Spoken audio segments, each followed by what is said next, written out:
Hello everybody, I think I'm about ready to get started. So I've been putting this off for a while. I wasn't really sure what to do with the Easter eggs that we've been gathering for 2 years. I think I talked about it a couple times on different streams. But I guess, since I'm not feeling the best, my voice feels kind of iffy in terms of vocal range, since I think I'm a little bit sick. What we're going to end up doing is probably a short stream going through Easter egg gamble time. And then I'm kind of curious about another quest that I thought I had played before.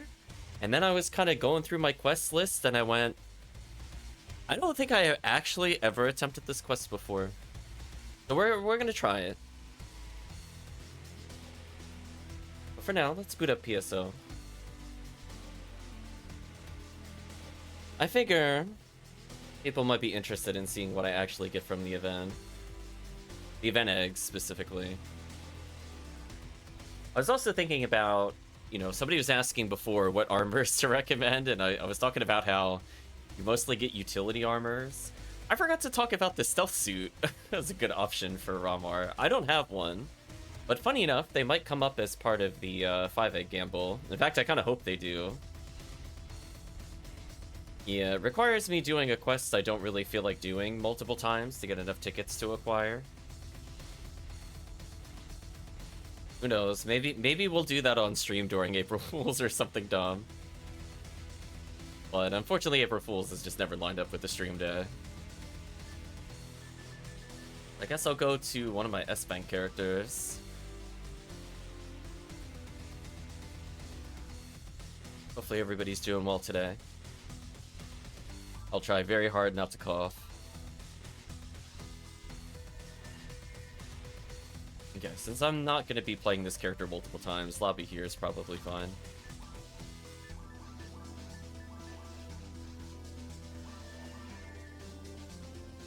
Still have some leftover badges. Well, I've actually been doing pretty well with material trades. I thought people weren't going to want anything after the event, but they've been moving actually at a pretty decent rate. Be real with you, it was way more than I thought. So I'm happy about it, but if people do need materials, please let me know. This is a perfect opportunity to ask me about it. Anyway, while we plug ourselves and go to the egg shop, while listening to Ultra Kill soundtrack at the moment. Another abridged version of it. Why don't I remember some of these people? No, I don't want to play your game.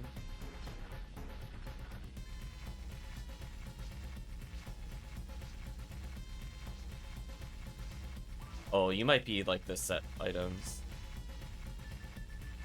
I'm just kind of curious before we go over to the other thing. So it'd be 1-to-1 if I wanted TP materials.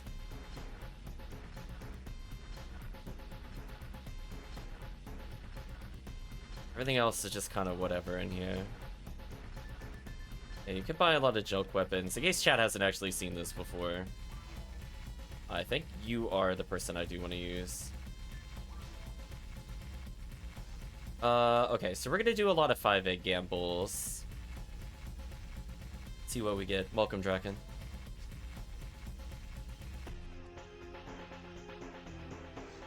Oh man, I got the consolation prize? Really? That's brutal. Well, goodbye my eggs. Please don't give me all monomates. I'm pretty sure it's a 50-50 chance of getting something, by the way, so we're already off to a great start. Are you being serious with me right now? Holy.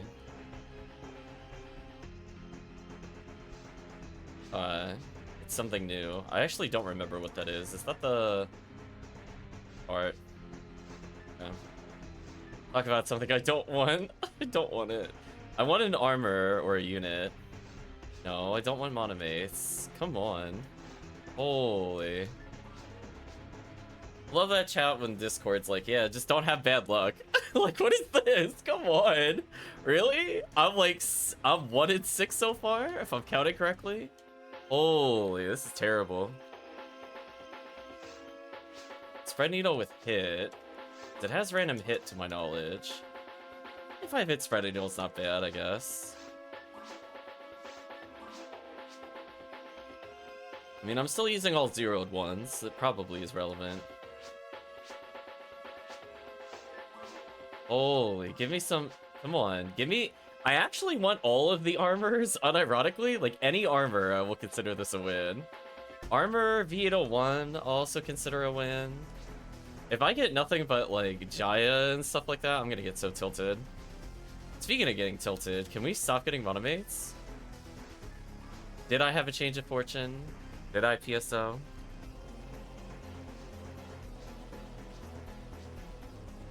This is kind of unfortunate. I have a 30 hit Spread Needle. Alright, well. Okay, I mean, 30 hit needle's at least pretty good. If it rolled like 15 hit, it'd be a waste. 30 hit, I forget how much you can sell that for. But not as much as I'm losing on these monomates. Like, come on. Am I gonna get 4 items out of 75 eggs? Is this really happening? Holy. Okay, not what I was looking for. This is an absolute scam. Holy, luck is not on my side. Screw you, vendor. Give me a... No, give me any of the armors. No, 20 hit Vice is terrible. Wow, that was pretty terrible. I'm so disappointed right now, chat. Is this game, how would I be able to play it nowadays?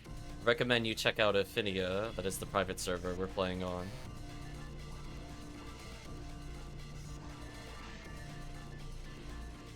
I think people like Rabbit Wand? Question mark? The Vice is terrible. I'm tempted to just throw it on the floor. No, you do not need to purchase the game. So disappointed right now, chat. I don't know how to emphasize how bad those gambles were. I wish HellCleave was here. HellCleave would be losing it right now. That was so unlucky.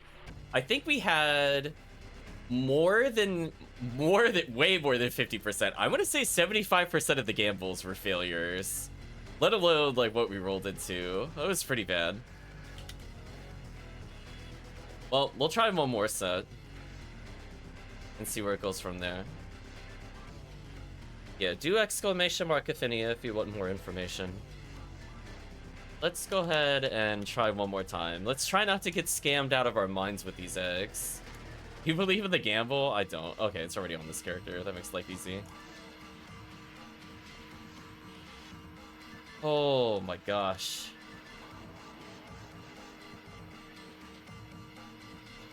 No. There we go. Thank you, Dragon.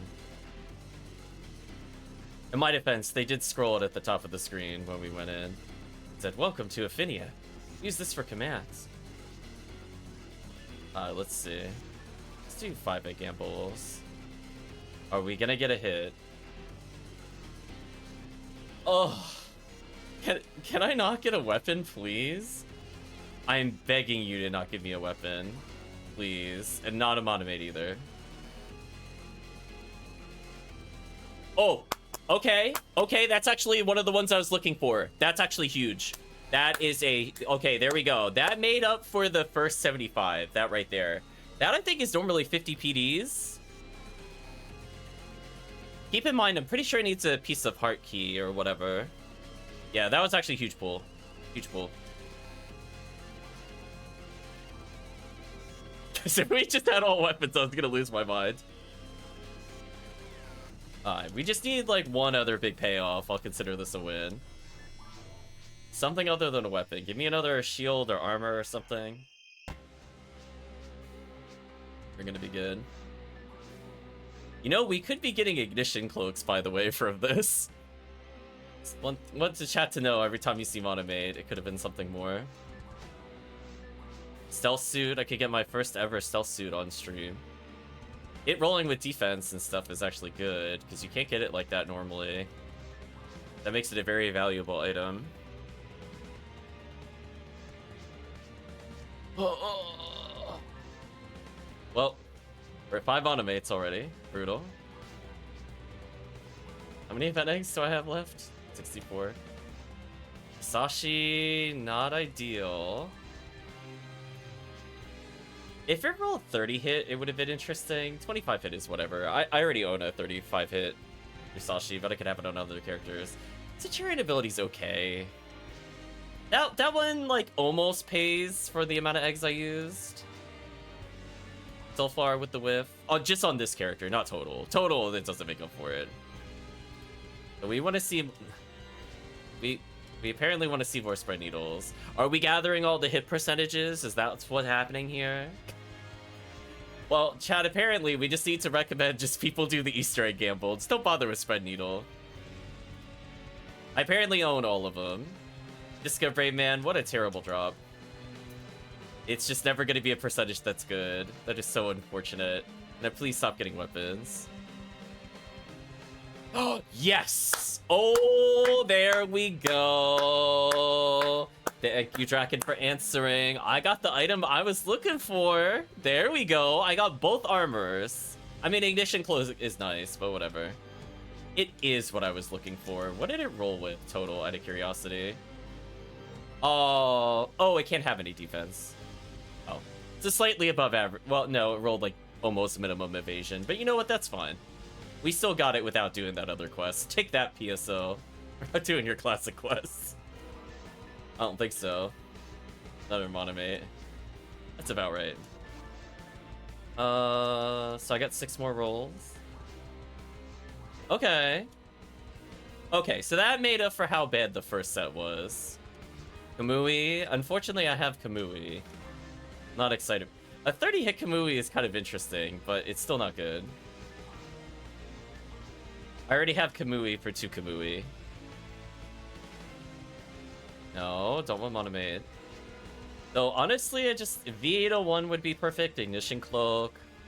Preferably one of those 2 as we haven't seen it. Another Stealth Suit wouldn't be bad. So we're getting a rare item, because you can't normally get it with stats, as I said before. But we eventually got lucky. Heavenly HP is a terrible roll. That's like the only unit not worth anything to my knowledge. Like, one photon drop? Not worth. Nope. Unless it could also give H-Battle. That might also be in the list, actually. That also would be pretty terrible. Ooh, the monomates. How many do we have left? 4? You know what? I'll one-egg gambles. Let's see what they give us. There are technically some items here I want. Not Flowing Sword, though. Let's see if we get lucky. We're gonna gamble it down to 0, chat. Flowing Sword, Flowing Frame. We're gonna get Flowing Shield. We're gonna complete the set real quick.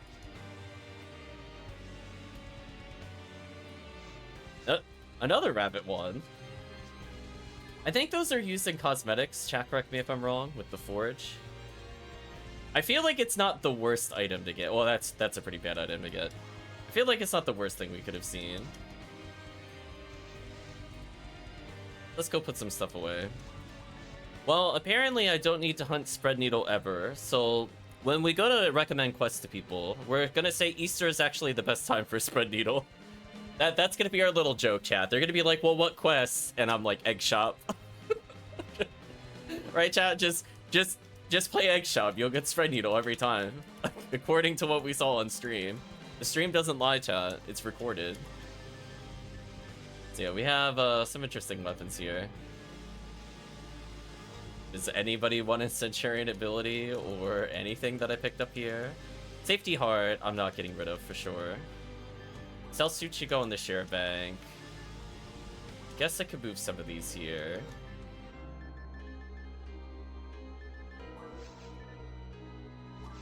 What is my highest level? Oh, I have max level characters.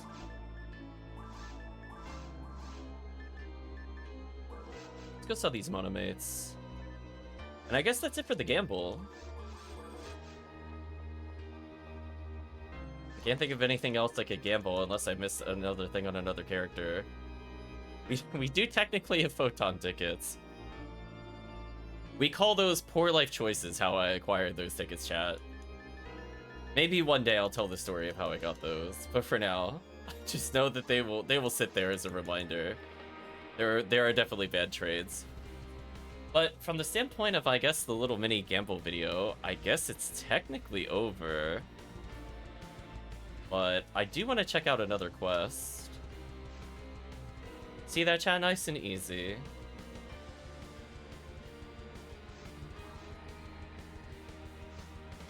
You want to know what's ironic, though? The quest that I was about to play is apparently recommended for the bajillions of spread needles I got.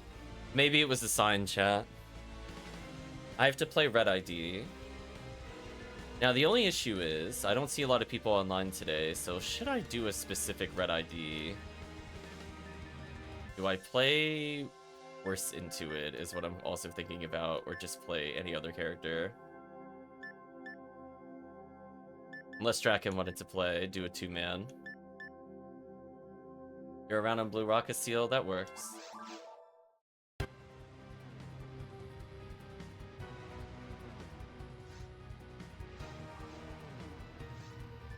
Okay, let's go witness poor life choices real quick. Also, I've been helping people with unsealing, and for the first time ever, I tried quote-unquote instant unseal. We doing new mop-up 4? No. No. We're going to episode 1. Carjack asks how hard it is to get a high level. Not very hard if you're playing groups. If you're playing single player, probably gonna take like a couple hundred hours.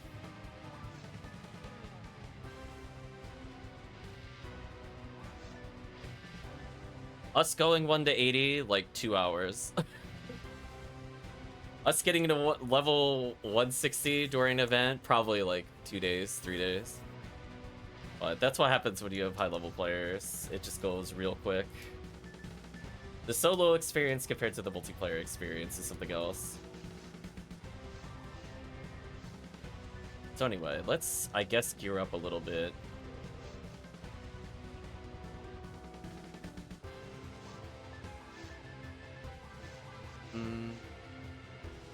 I was playing by myself years ago, it was like 35. Well, I can promise you, you will probably outdo yourself on Ephinea. 35 is not too bad to get to. Guess I will take a 3 seal. Actually, I don't need to do that. I'm not sure how much the heart of item is worth, chat. I'm assuming it's a mag component we picked up a moment ago.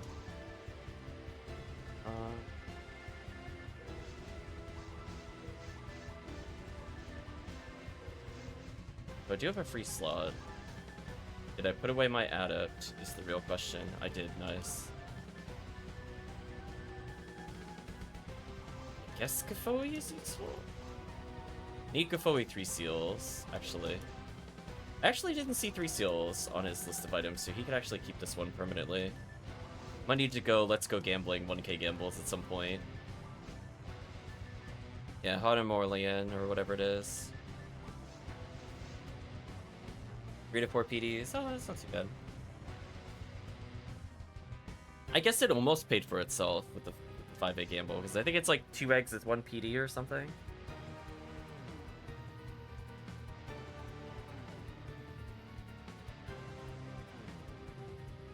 So let's go try a VR quest. don't worry, we're not playing Mine Offensive, but Simulator 2.0 by the same person from way back when. Challenge to the new simulation. You're invited to my new combat simulation. 4 players recommended. Well, we only have 2. I will not skip dialogue though. New rolls, you want to go over them? If not, yes, please go over them. Escape adults disallowed. Dying results in being taken out of the simulation. Telepipes will not work. Okay, so no deaths. Good to know.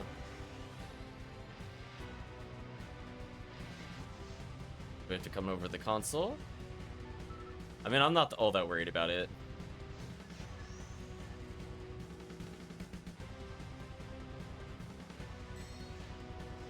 I mean, we might get a hearted Quid and Chakram while testing out the quest, which would be very funny.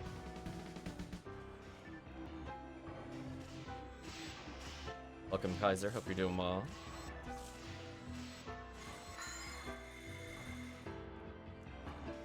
So far, the initial waves aren't too bad.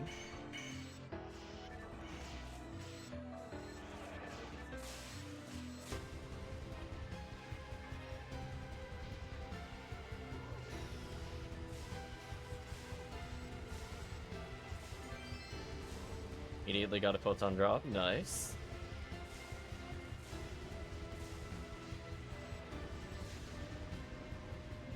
What was that explosion? That was something.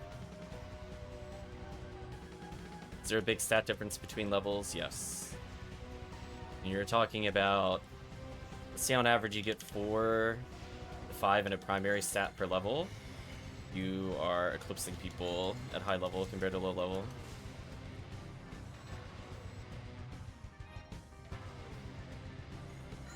So, interestingly, why I picked this on Red ID is apparently this quest will end in Palace and Spaceship with a total of, I think, 52 Chaos Springers? Which is a lot of chances at Spread Needle, which ironically we no longer need due to what we did earlier, which makes it honestly funnier to keep this in the same video. So it's just going to be teleporting lots of like really quick waves, and then it moves us to a new area. Which I actually don't mind that as a concept, but I wish it teleported us a little sooner here. Yeah, like this, like it said soon, you gotta wrap it up, come on, there we go. Next stage. So we'll see how it goes.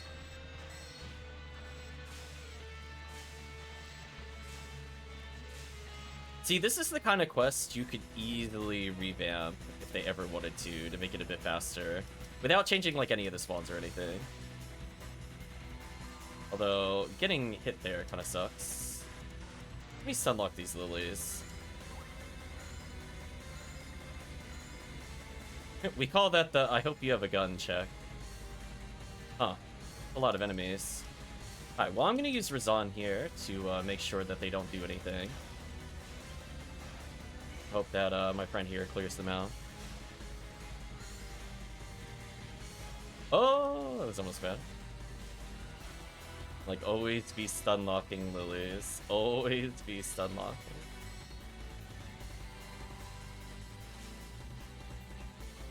Like, if it did that, and then it put a warp in the middle that you could take to the next area, this quest would actually be pretty solid, which is a shame, because it's just, this is kind of a byproduct of an earlier quest.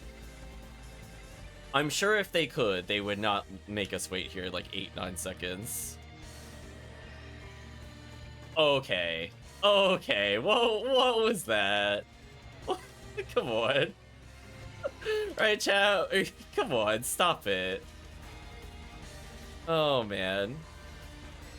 Shake your head, chat. What am I dealing with?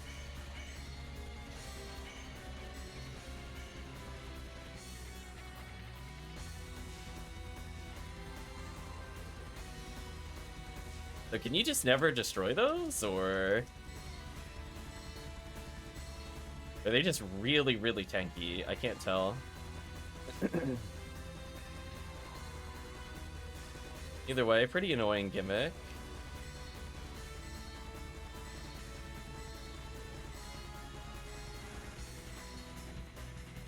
Do we have to be like exactly where I'm at and nowhere else, by the way? I'm pretty sure.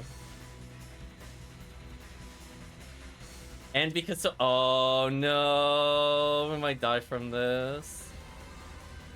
Yeah, I might be dead. Unless? Oh, the dodging of the gods. Oh, still almost died.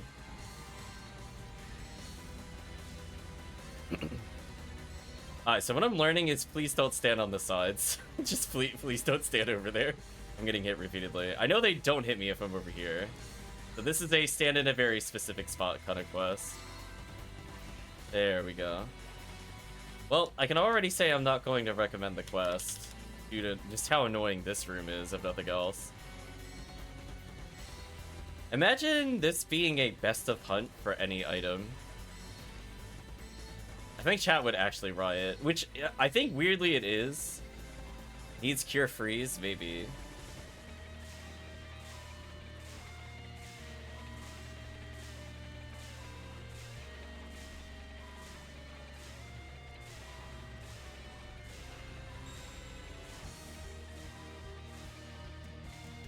Oh. I'm in trouble. Wait, can they not hit me? Oh, I'm actually perfectly safe. Wait, they can't shoot past that? Oh, well, that's stupid. That's abusable, though. Yeah, I would just say 2-card jack. There are a lot of video guides, including for me, if you really want to get started again. I don't know if I want to go through every possible new question, though, today. But it's not too hard to get back into it if you're interested. I just recommend you probably look up add-ons in particular. I think people really underestimate how good they are and or refuse to play it for whatever reason.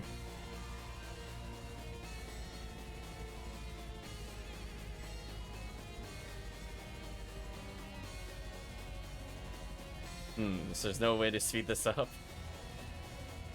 Oh, there it is. There it is. On the other side. Okay. There was a way. They put it all the way back there, though, which was kind of rude.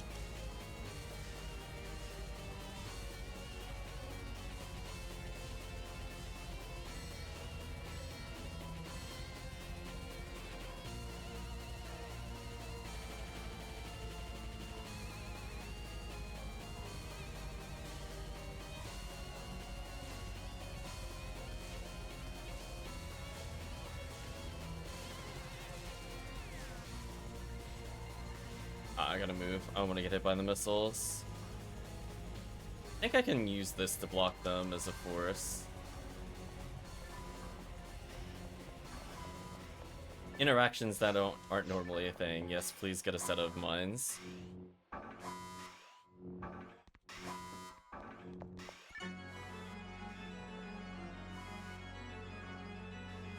Yes, 2-card jacket is possible to revive teammates, but not in this quest.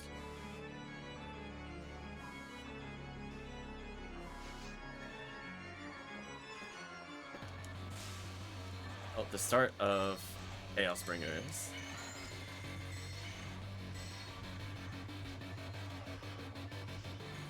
Nice kill.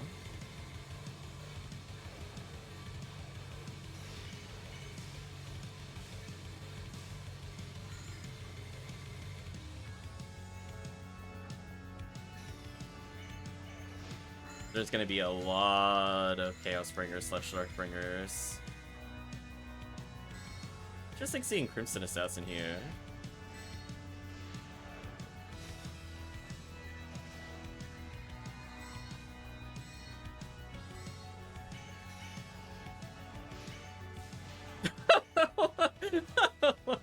What is this? Oh no. Anyway. I can see why you want 4 players. Holy. Funny enough, we got the Spread Needle. Sad enough, I'm probably gonna die before I can do anything here. I'm getting hard bullied. I can't reach it, there's too many enemies. I might be dead here. Yeah, I might be dead. I can't even see what's hitting me at all. Screen is complete chaos. A mashing heal. Holy. What is this spawn?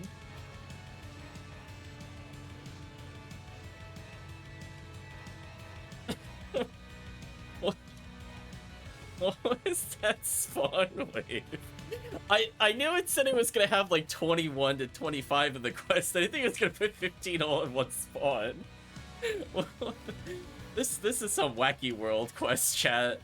We're in like some other galaxy level thought process with these quests. I don't even know what to say.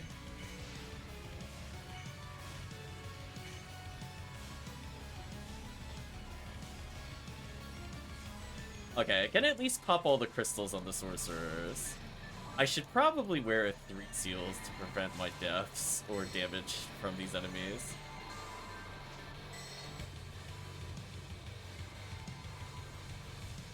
More Chaos Springers. Ouch. We gotta make sure the sorcerer gets controlled, or we're gonna game over randomly. Okay, we popped his crystal. Oh, never mind. Rip. You didn't dot. Yeah, you didn't deal with the sorcerer. You died. Yeah. Rip. Well, we got the spread needle, so technically, yeah, you were not attacking the one that was hitting you. Yeah.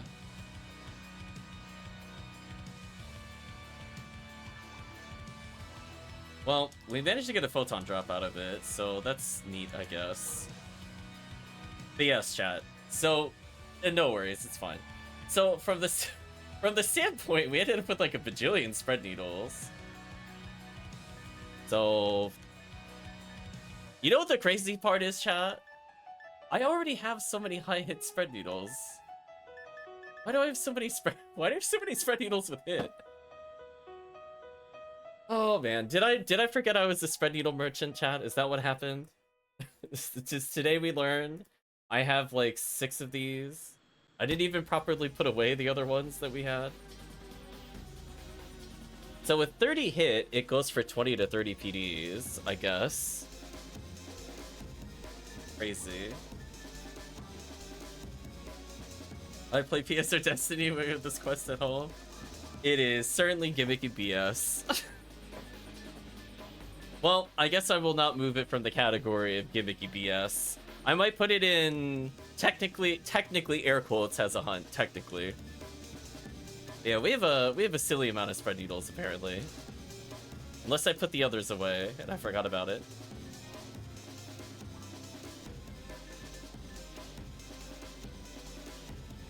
It's funny until you lose the drop because Megan. I mean, it's definitely meant to be 4-player, not 2-player. So, like, some of that is, like, I can't blame some of the spawn sizes. I can blame the unkillable freeze traps, though. That's actually just really awful. That I can blame on the quest designer. That was just really stupid. I'm okay calling them out on that. Oh, I'm sure you had to equip Cure Freeze. I did not have it, so I just avoided it. As a force, I could still play the quest. As like a hunter, man, can you imagine if you're trying to use Dark Flow? just like, boop, instant dead. Just the stupidest things will get you hit. What do you have to say for yourself? You didn't make it to the end? Please come back. No, thank you. I think we saw enough. I think we understood what the quest was about. Oh man, guess we'll briefly check the RBR. Is there anything in mines today? Lost Ice Spinner.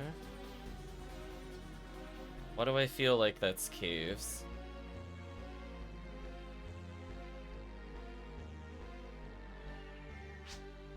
It is caves. Oh, Kaiser's here.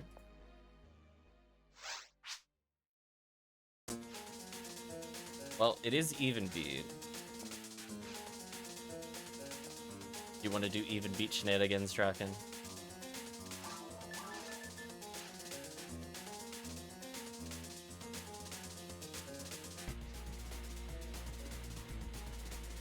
Yeah, let's do...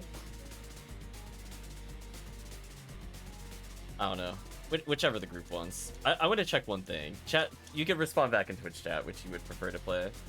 Whether we do Boss Rush or RBR is fine. We only have 3 people. But before we go into that, I want to check. Did I actually put away those other spread needles? If not, I'll put them away. Because we do have a hilarious amount of spread needles with hit, if that is the case. I'm just double checking when I was here. Did I put away spread needles, or were those all from before? At least one of them had to have been from before, because I did not get 230s. Okay, I think I did put them away. Okay, that makes a bit more sense.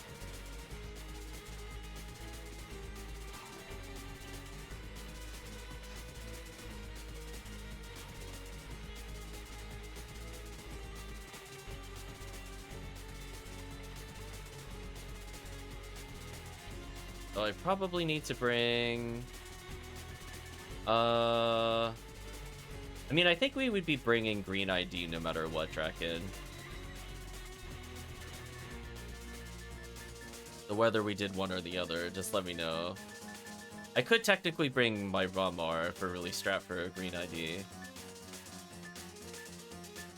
But if you wanted to play ACP or whatever, just let me know.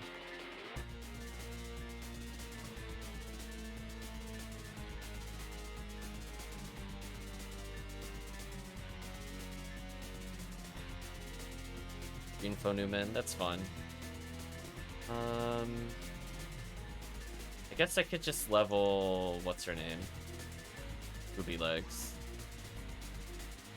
Melee good at high level... No. There are some very niche uses where you could go all melee. It's generally preferred everybody is ranged, even if it's just Vulcans.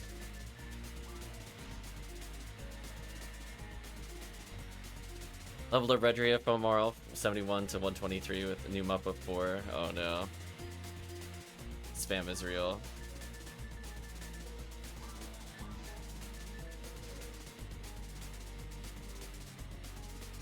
All drop rate week, by the way. Don't worry, Draken. I'm acutely aware, having grinded unlocking units like almost all week. I don't know if you saw the Discord. I think I'm at like almost 8,000 kills now on Tiggy's Xcal.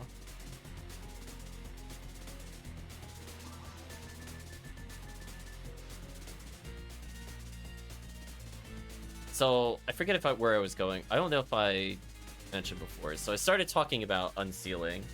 So yeah, I now have enough general units unlocked between Adepts and Swordsman lore that I can start doing the quote-unquote instant unsealing, where basically somebody trades me a non-grinded unit. They give me PDs and I give them the completed one. So I might be doing more of that sporadically between events. I don't think it's going to be like a consistent thing. But I was trying to unlock things like Swordsman lore, and I didn't have enough units while I was playing to like fully benefit from doing so. So just let me know, chat, if you have any units you want unlocked. I will probably just give you completed ones and work on doing that. Is getting good gear difficult? Define good. If you mean like enough to beat a run, no. If you mean like actual high stats on things, yes. It's not hard to get all zeroed equipment. Or like endgame items. It's much harder if you're doing solo though. The game is definitely intended to be played multiplayer, especially the higher end quests.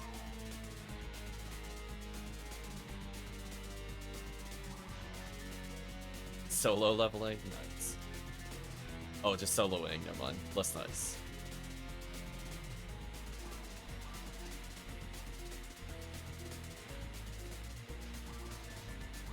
There we go. Yeah, like how hard is it to get a Heaven Striker? Not crazy hard. If you're trading with PDs, instant.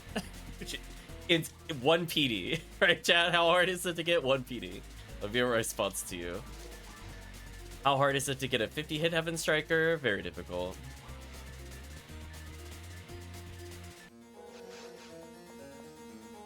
So you could surprise us which quest you feel like doing, Draken. It's all up to you. Although I don't think we have a good secondary ID here. Maybe I should play... Yeah, maybe we should just stick up to the... Come on, we should do the RBR, because I'm not purple. But at least I get to play this character for a little bit. And then when it becomes odd beat, I can technically still pew pew laser.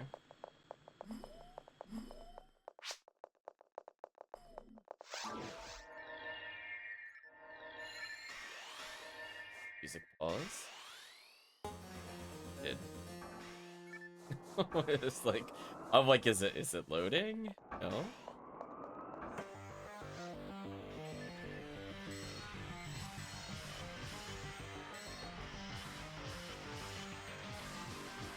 That is so sad. He was in my character graphics, so I missed. Yeah, not a big fan of pew pew laser here. Also, I just realized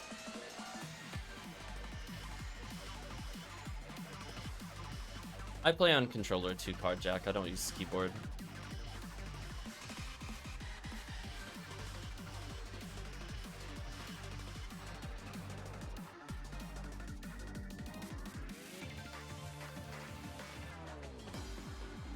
Vector A redeem first. Welcome, Vector A. Vector A wins again.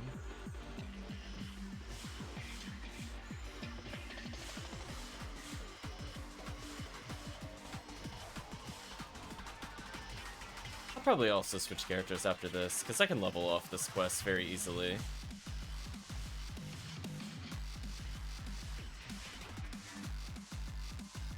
I did want to briefly pew-pew. I'll play purple ID second, so that way we can make Kraken's life easy, depending on what they feel like doing.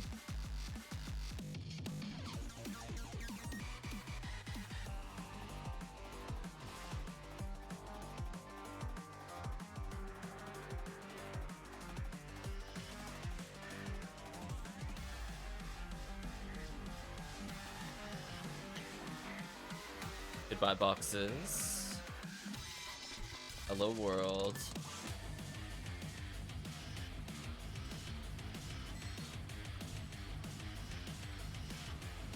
I whipped out the charge arms. I had enough of that room.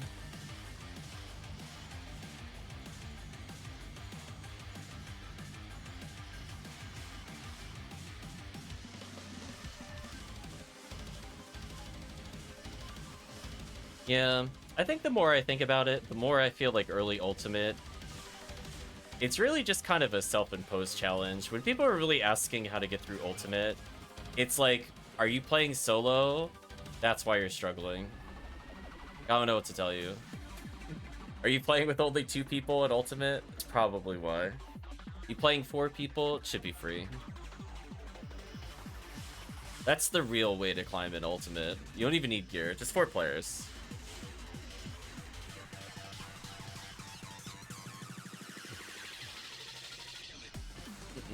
Indeed, we're doing episode 4 content right now. Just not on the GameCube.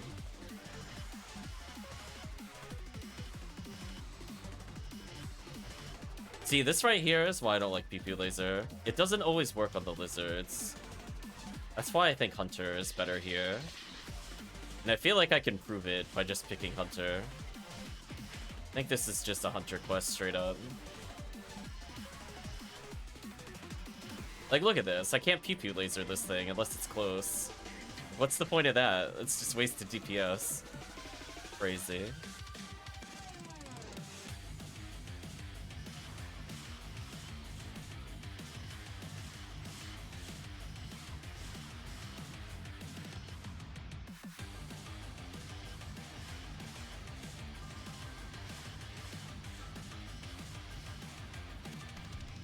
You know what's silly though, chat? We're playing this currently, and I'm telling you right now, after having played like... Oh, wrong door. I started going to the wrong door. I was like, no, this is definitely the right door. I feel like I so far have gotten so much more value playing very hard mode over ultimate. I feel like I'm not like gaslighting myself or lying. I genuinely think I'm getting more value in very hard mode. The only time where ultimate spikes is if you get like a hit percentage weapon, right? Or like a truly rare item.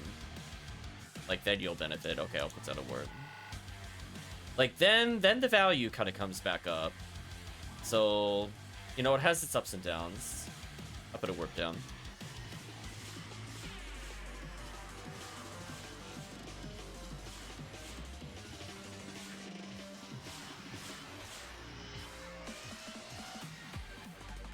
So it's kind of like if we don't see a Heaven Striker this run, very hard mode would have been better. And even then, the Heaven Striker has to roll pretty decently. So we might unironically just do very hard mode in a little bit. Super unironically. Like, friendship with, I don't feel like that's the right door. Oh, nope, that was the right door, never mind. I juked myself. Got lied to by the doors. Stupid double green doors that lead to rocks in this quest confuse me every time. Heaven Striker is the weapon we're using currently, the big gun.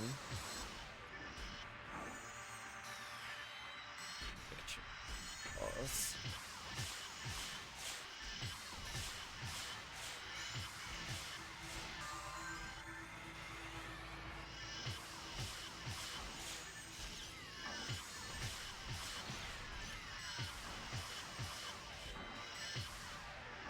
So I think from that standpoint, we'll try it again. I'm gonna bring Hugh past though. And then unironically, if chat wants help leveling a character from very hard to ultimate, I might actually do that tonight. Friendship with ultimate mode kind of revoked. When it's events, definitely play ultimate. When it's not events, I don't know if it's worth the time, to be honest with you. I feel like after playing almost like 80 hours of ultimate outside of event, I feel like we were getting like, what, 1-2 PDs an hour? Whereas like on very hard mode, I'm getting like unsealing done. So I'm getting a lot of inherent value. Let's say I offer a discount and it's 6 PDs per item that I finish, right? That means I earn 24 PDs no matter what I do. So that means I've already purchased or gained back 24 hours of gameplay for doing 8 hours of grind. And during those 8 hours, I was averaging about 2 to 3 photon crystals every hour, multiple Del Rappy attempts, usually about 1-2 an hour, and then I also get photon drops. So it's like, where else am I gonna say that in the span of 8 hours I can make 40 PDs roughly of value? I don't think I can name doing anything in Ultimate like that. Like, if I'm being super honest with chat, it just, I feel like very hard is the way of life. We were half joking about it before, where very hard is kind of like the best value in the game. And now that I'm factoring in unsealing for raw potential of clears, I think it actually is the best way to get PDs in the game. Outside of... Honestly, it might even be faster than challenge mode money.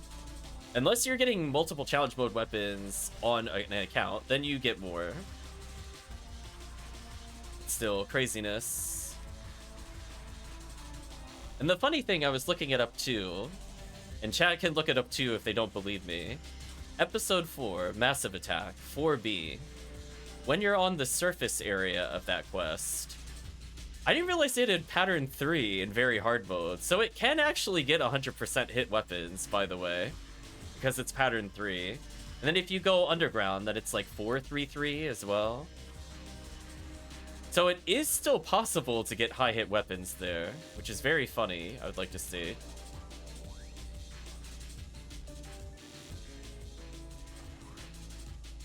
There we go. Look at me, I'm helping.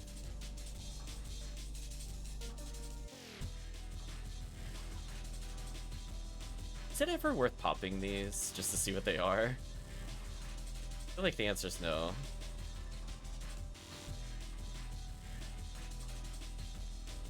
Like, those you should pop. They're on the way.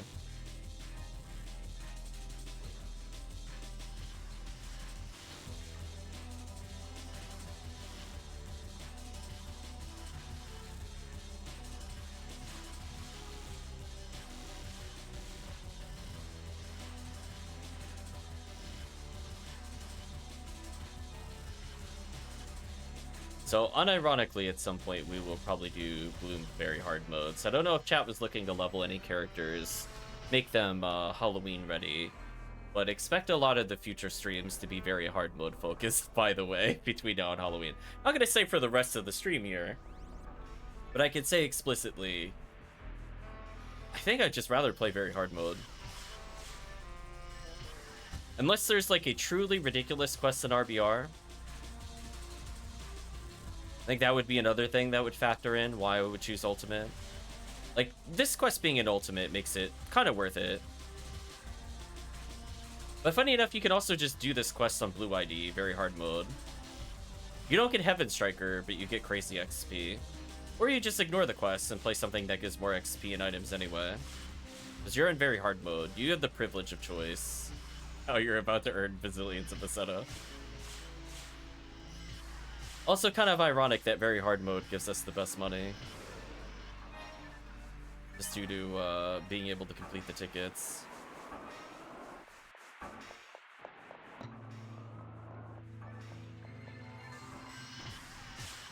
Oh, we're actually doing a full clear? Interesting. I was only half paying attention before. Do you normally full clear Draken? I normally reset it the other switch.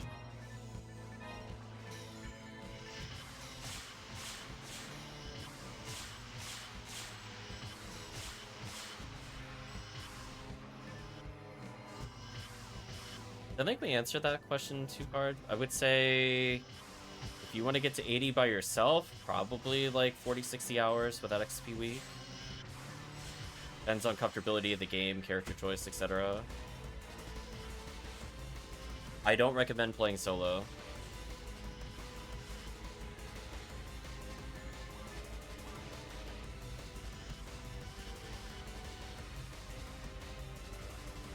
Oh, you reset here? Oh. I feel like if you get to this point, don't you just clear the quest? Yeah, like why would you reset on the final wave, Draken? Confused. I'm gonna go get my quest money. Actually, no, I don't have... Well, I do have demons. Yeah, I'm just gonna get my quest money then.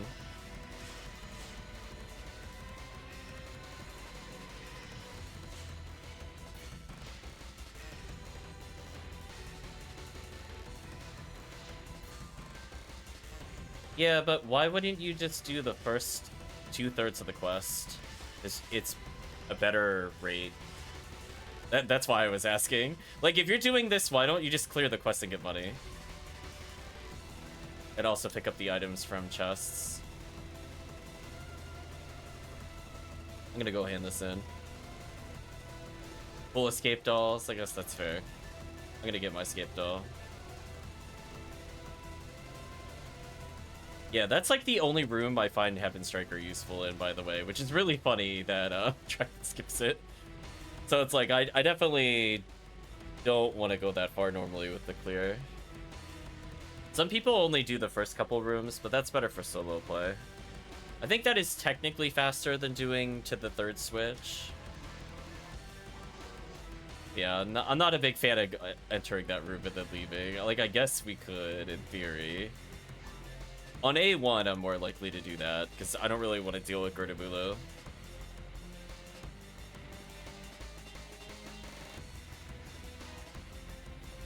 I'll take my money, though.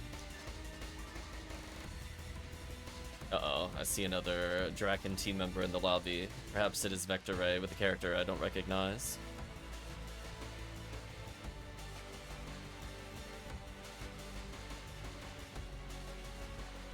We'll do a little more episode 4. And then, yeah. Just let me know, chat, if you had characters that you wanted to play in very hard mode.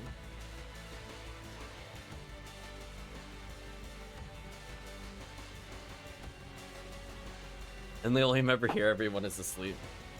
Or Vector Ray. I'm assuming it's the EU time zones.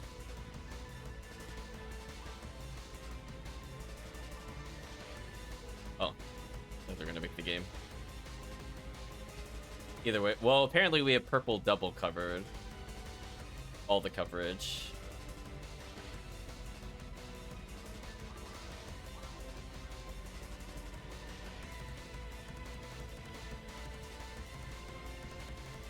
$8:40 a.m. here? Oof.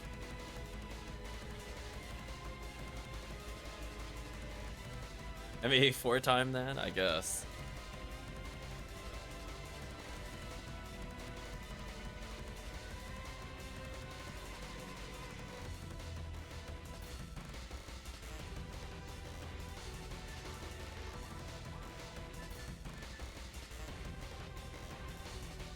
Oh. My Master Raven back in the bank. I'm gonna go grab it, actually.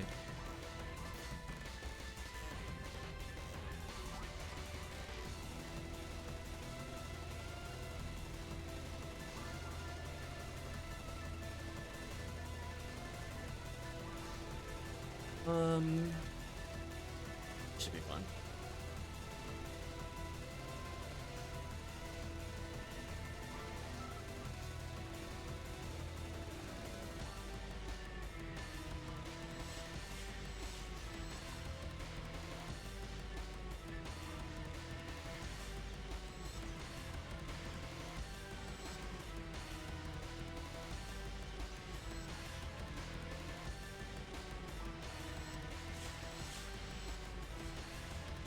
use Rainbow Baton, because there's no way I'm doing anything useful while the team has that much damage.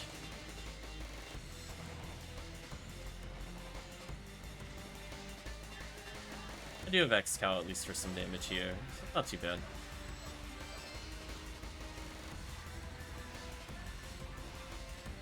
I want chat to just take in this episode 4 run.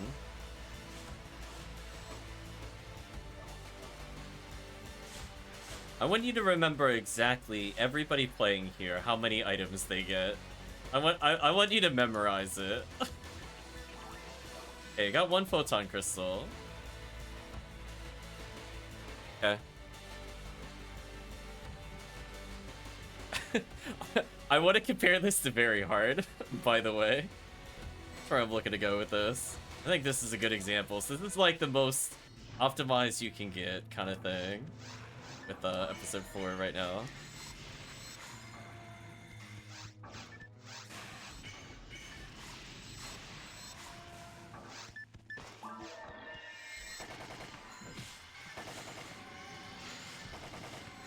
Goodbye.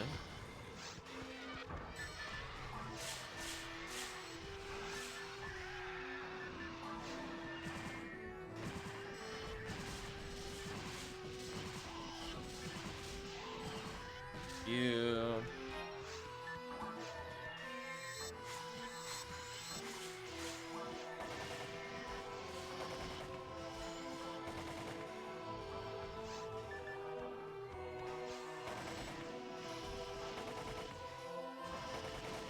Yeah, do some decent damage to them, even without Vulcans. Not bad. Thanks, UCast. Photon drop. Trying to remember it, chat. So we're one of each of the critical resources. I want to memorize this. Oh no! If it was Very Hard mode, no! Would have been so good. No, what a waste. So speaking of disappointment, oh man, unfortunate.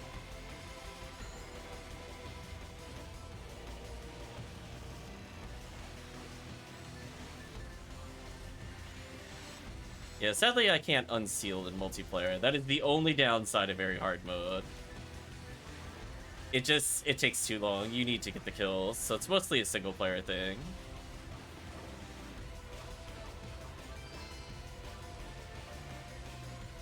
Another photon drops. So 2 photon drops across the group and 1 single photon crystal. I'm just gonna freeze them for the group because I got nothing better to do.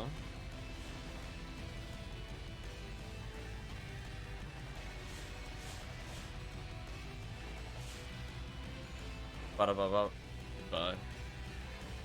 Although I think if I play this specific quest again, I definitely want to bring Vulcan. I need something that combo kills. Just slightly too low level. Wait, where are they?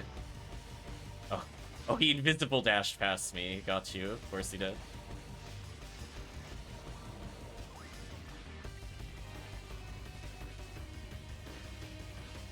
I'm about to level, which is kind of nice.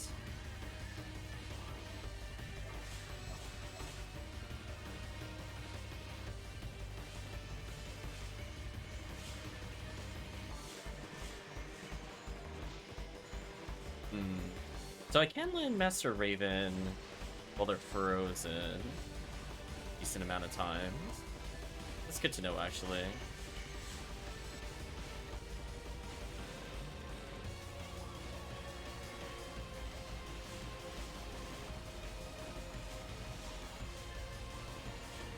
Rip the buffs.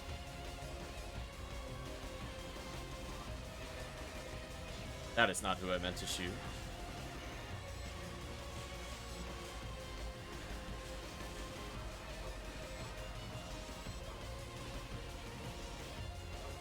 Speaking of chat not being able to target the invisible lizard, it said no.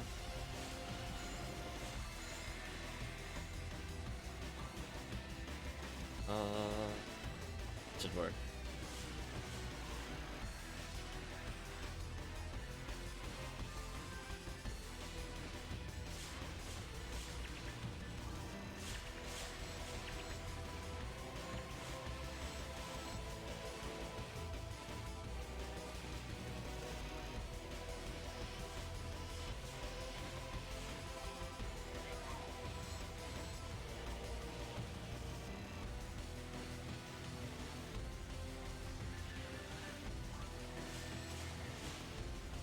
much.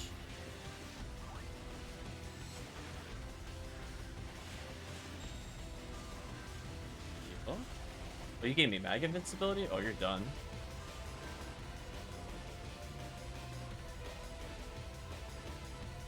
Foolish game. Another photon drop. Okay, that's actually a pretty abnormally high amount of photon drops. I'm not gonna lie to you. 2 and 1 quests on 1 character. It's pretty high.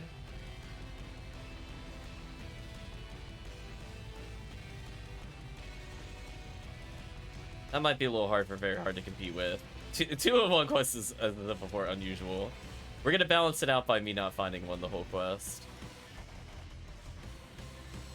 Get rid of these guys. Goodbye, Goron Detonator.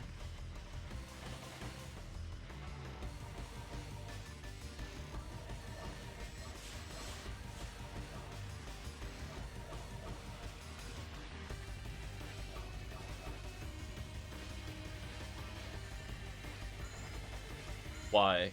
Why did it think that's where I wanted to shoot my gun? Game, please. Listen, I might be bad at aiming, but I'm not like 180-degree bad aiming. Come on. I think it tried to trap shoot and missed or something. I don't know. It was weird. This should work.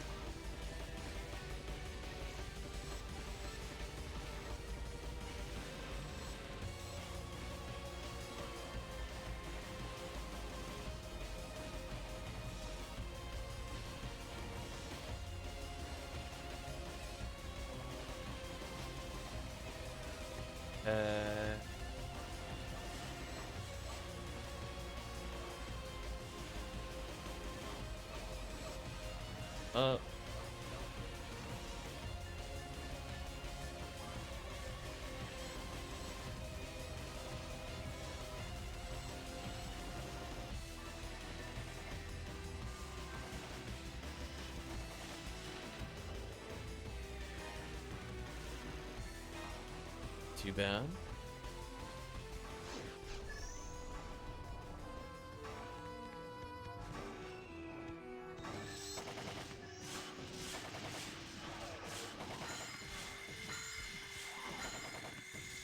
Wasn't expecting them to move. That actually threw me off. There we go. You're dead. You.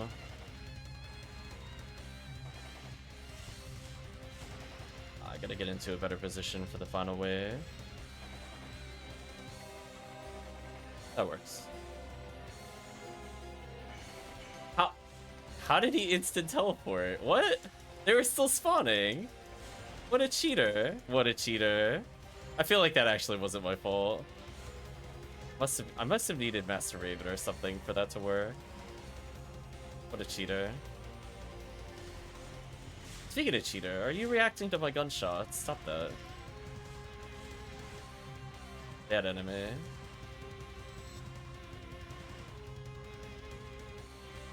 I don't really need to do much here. I guess I could hit fire traps every now and then to try to speed it up. Just instantly spook the Rappies. I mean, that works. I mean, it is a valid strat if you don't feel like waiting for them.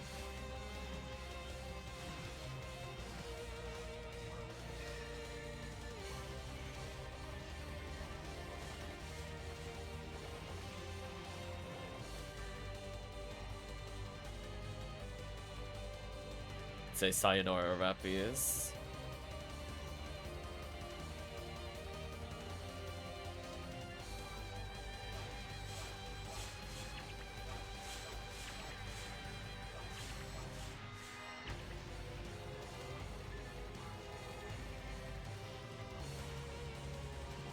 That works.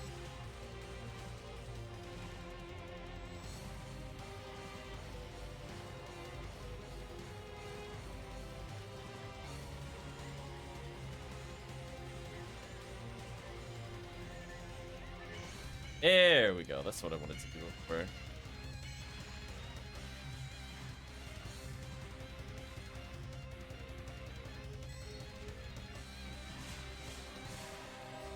Oh, why is there no Gafoe stacking? There we go. It's like, I'm afraid to kill them because I don't want to deal with the Marisas. I'm getting spooked. There we go. Just kill most of them. Little freeze trap here, nice little freeze trap there. You. After that, don't look at me. I froze them, and I killed the big threat. Oh, that's some big damage. Goodbye. One more shot, he dies. Nice.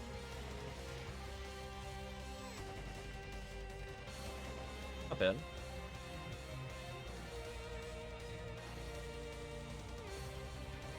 Yeah, I'm missing some combo kills without vices, so sorry about that.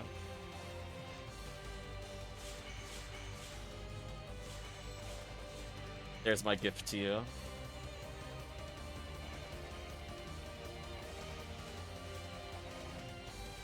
I'm gonna kill the one that's walking around. There we go. And I should probably get a... Oh, I'm out of freeze traps. That's awkward. I don't think this matters very much, actually. I froze what I needed to freeze. The only thing I have to do here is Rainbow Baton this group. Try to slow them down a little bit. Yeah. Pretty much what I was thinking. You. Single confuse down.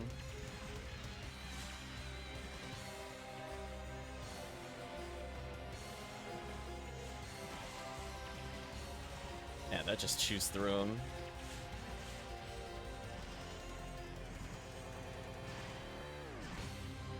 Wait, is this a stun lock? Oh, Master Raven can stun lock. Oh, come on. No, that should be illegal. That should be illegal. Report that gameplay. Is that seriously an infinite? Can he not get out of that if I hit him in spawn? It's so sad. Today we learned. I mean, you can witness that. He did 5 Twitch animations and couldn't leave his walking position. Or from his start position with walks. Poor enemy.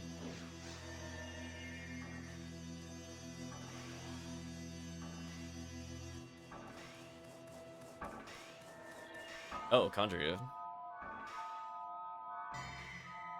So chat, remember how I said I don't believe in Rare Enemy Week?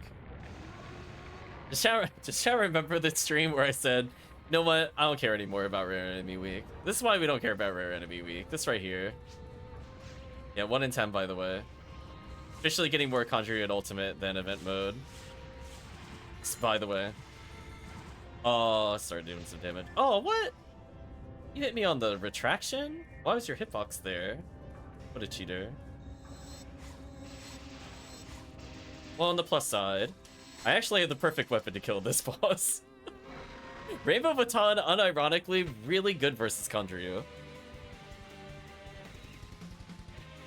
It is really, really good at helping me clean up if we miss the cycle. So, I got everything I need. I have best in slot in my right hand. And I guess I'll bring out my LNK for the other form. All over dead. So Conjure is about as lucky as you can get. 2 photon drops in a run. And then I think there were 3 total. So 3 photon drops, 1 crystal. Nothing else of value.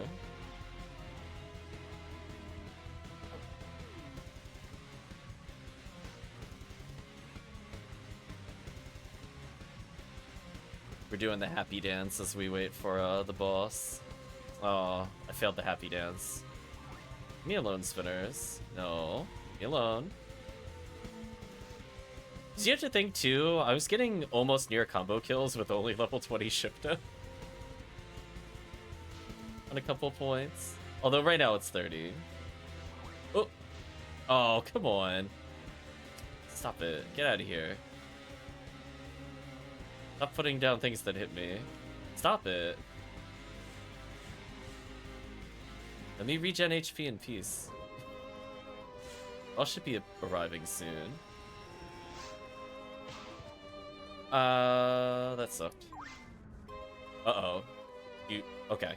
I was scared on the disconnect timing. It was a little tight. Unfortunately, all my buffs are gone. I think Draken forgot to buff me on the way into the boss room. Rip. Rip. No shifter. It's okay, I'm Pewcast. I'll make up the difference.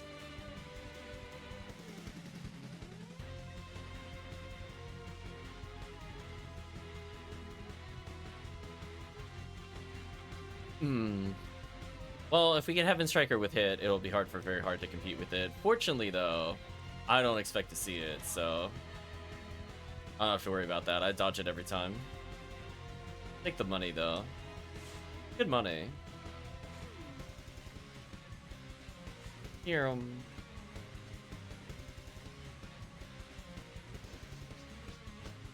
Welcome back! Alright, chat. Humor me in one run. I just want to show something. Let's see how lucky we get on the way through. Given we apparently summoned the power of Del Rappy, I wish it was like that when I was playing solo. If I got a Del Rappy every run on very hard mode, I'd be like, GG. Then after that, I'll go back to the appropriate character. I'll host this blue. Sadly, though, we're nearing the end of even beat, but I do have a Heaven Punisher for people that want a Pew Pew Laser. I personally don't want a Pew Pew Laser. On very hard mode, I'd rather have Force, for sure. Not even a contest. And Force is OP in very hard mode. Chat, he's got exactly what he needs. I should probably get slots for this. I forgot to go grab slots. It's fine though. I mean, if I have Ignition Cloak, I'd like to go grab it. We need this. Okay, we do have one. That's better.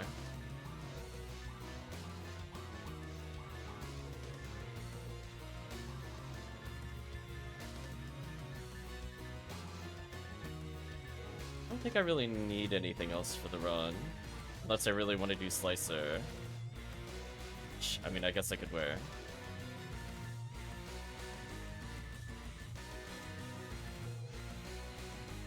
Uh-oh, we lost chat. Where'd the other two go?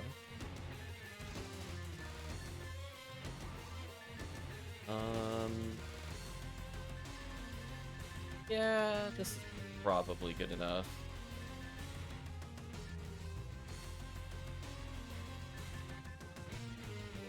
Do I have a rough Bowie character back? Okay, that's good. Okay, we've basically gone full setup, so this should be good enough. I don't even need a weapon, we're fine. Let other people deem it out if they want to. Are we waiting for more Vector Ray?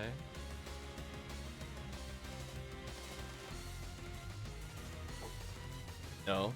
Okay.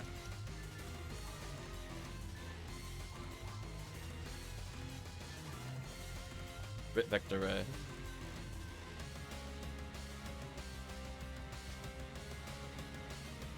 He was summoned to BL4. What is that?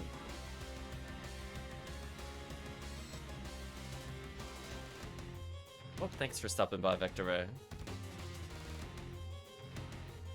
Oh, Borderlands.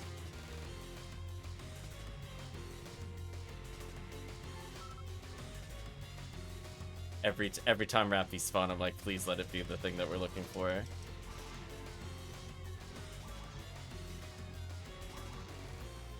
Oh, we're already up a PD.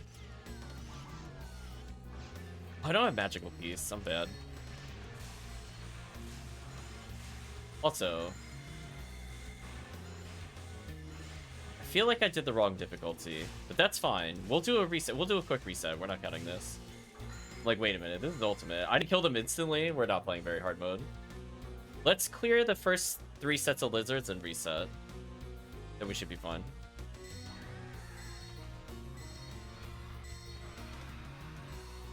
I mean, at least we could see. Apparently, see, do you see why I come here? Look at this.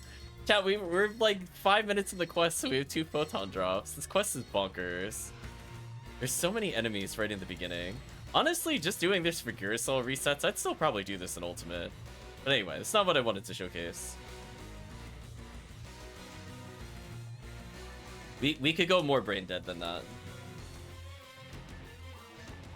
Don't get me wrong, I think doing that quest on Blue ID Ultimate is good, but...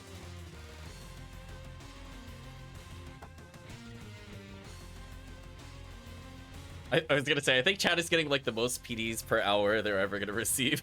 Just... some people are already at 3 PDs. It's been like 40 minutes, team. Like, we're getting to like event pace PDs. You know what I mean? Like, whoa. Also, I didn't have Decoy merge on. That explains why my damage felt weird. I'm like, it still felt like I wasn't doing enough. Now it's much better. God technique just to cheese out a little extra damage while playing very hard mode. Not that it really matters, but it is funny. Alright, so take 2. This time corrected difficulty.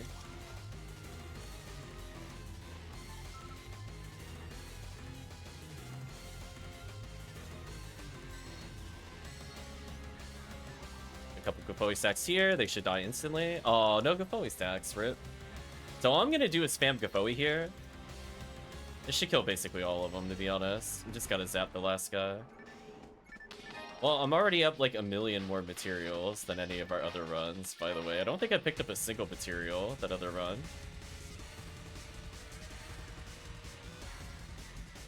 I am up like 3 HP material to legit nothing in Ultimate so far. So these guys have a extremely high Photon Crystal chance. And Heavenly Arms is not a bad consolation prize, let me tell you. So keep in mind, almost every enemy here is value. Like, minus the Game Folk or whatever, everything here is value. Odysseus is value, you could sell those for like 3 PDs. Photon Crystal is value. Buddha's version of Photon Crystal is good. Like, look at this quest. So good. Here's our Odysseus, which is like 3 PDs per. This used to be like a dead spot in the run, because you wouldn't really want these. Now it's like nice and easy. If at any point one of those Rappies is rare, it will be Ignition Cloak. Which is still worth running even outside of Rare Enemy Week, to be honest. Or Heavenly Arm chances. Funny enough, at the pace that we're clearing, we're basically clearing as a basic Ultimate level quest. But we're killing like 1 million things. So if you happen to be wearing limiters, this quest is just so fast for unlocking things and still getting value. I'll put a Gafoe as we walk away. Yeah, for the most part, we don't have to worry about anything. Ranger will clean up annoying enemies like Dorphons. We're gonna kill probably legit everything else. Game is not intended to handle multiple forces here.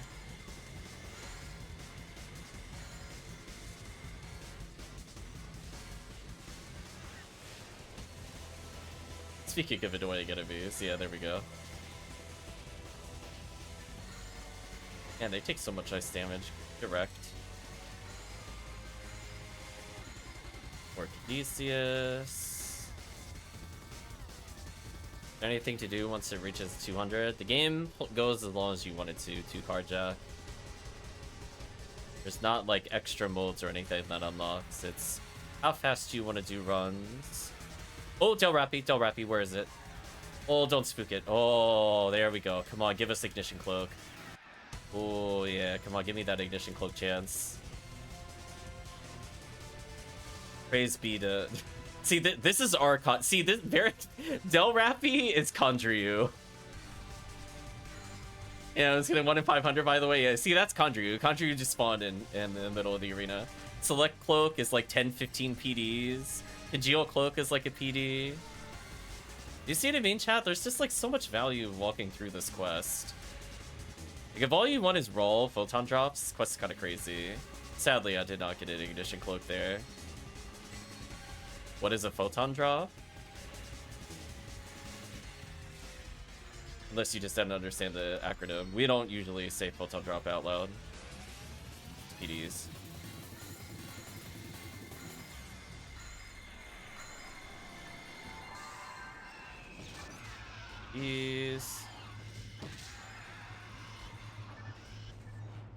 So yeah, for me, I think this is like my high value run. All you do is sit here, stack a Foe, laugh at the enemies. Playing this quest with like Quadra-Force is like the dumbest thing in all of the game. Like, look at this. They can't even spawn properly. They just die instantly. So if Chad ever wants to level some ults, I am all for doing very hard mode runs to level you outside of XP week. This is what we could be doing for ultra value, chat. Like, look at this. Sadly, the photon drop rate is slightly lower, but you also have to realize we kill so fast that it almost balances out that ultimate having higher photon drop rate doesn't really matter when you kill in like half the time. This doesn't matter. Like, it took us, what, 15 minutes or so to clear the other quest? We're gonna clear it in 10 minutes, the same number of enemies. We're gonna lose our chance at high-end boxes, but as I said before... Oh, speaking of which, I already got more value than doing all of Ultimate. Thank you, very hard mode. You never let me down. Unlike some difficulties. So just make sure to hit the Rappies. They're just almost guaranteed to give you something useful. Like, you kill a wave of like 8, you're probably gonna get at least 1 or 2 materials, if not a photon drop. So just remember, chat, it is possible for this area to give you high hit caliber. Because, you know, that's fair, right? Can you imagine, chat, if this is your first 80 hit caliber? You get it from this quest. Chat would lose their minds. I think they would just never play Ultimate ever again. Look how many materials have dropped! This is insane! Look at this! I'm up infinite value over Ultimate, by the way. I hope chat is also finding this many materials in comparison. The Rappies are so good at giving you materials. Oh, the Heaven Striker coat. There's more value. The value train never leaves. You even get Jaya chances from Marissa. And remember, you still can roll 100% on Jaya. Very hard mode. It does a different area pattern. It's less likely to give you hit percentage than Ultimate, but if it rolls hit percentage, it could be just as high. This quest is silly.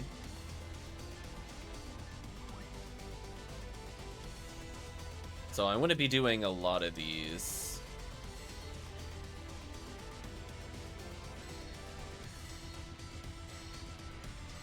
Heavenly Arms is 2 photon drops. There's our Jaya chances. I actually like Gazan here. I see a lot of people refoe the Marissas. I actually think Gazan is the truth there. You kill both of them just fast enough that Goron Detonator and Marissa die at the same time. It's so good. And Gazan's just faster than Refoe, because Gazan is ridiculous. I'm a big believer in Gazan there. I'll preach it until I see everybody use it. Yeah, like, these enemies don't drop anything interesting.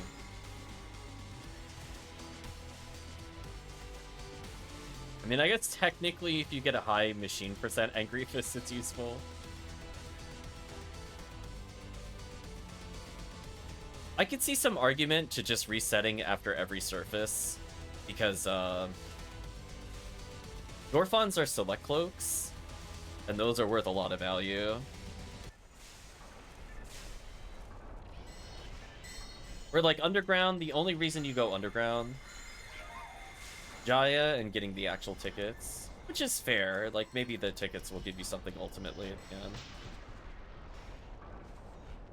But I think if I were doing runs like this, I think I would just honestly only do surface. It's a little more risky in the sense that you're not going to get the guaranteed ticket value. But at the same time, you're getting twice as many runs with how ridiculous surface is for Blue ID. But yeah, I can't name another run like Ultimate where there are like legitimately almost every enemy gives you something of value. It's easy. And then, because you're fighting a lot of rappies, there's guaranteed drops. So if you're playing this on, like, rare item week or rare enemy week, the value of the run just goes up, like, exponentially.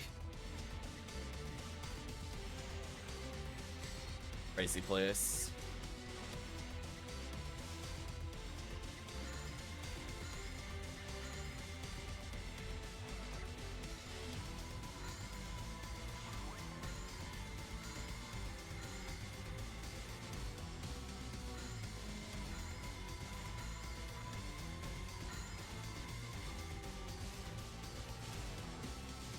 It's 4 enemies.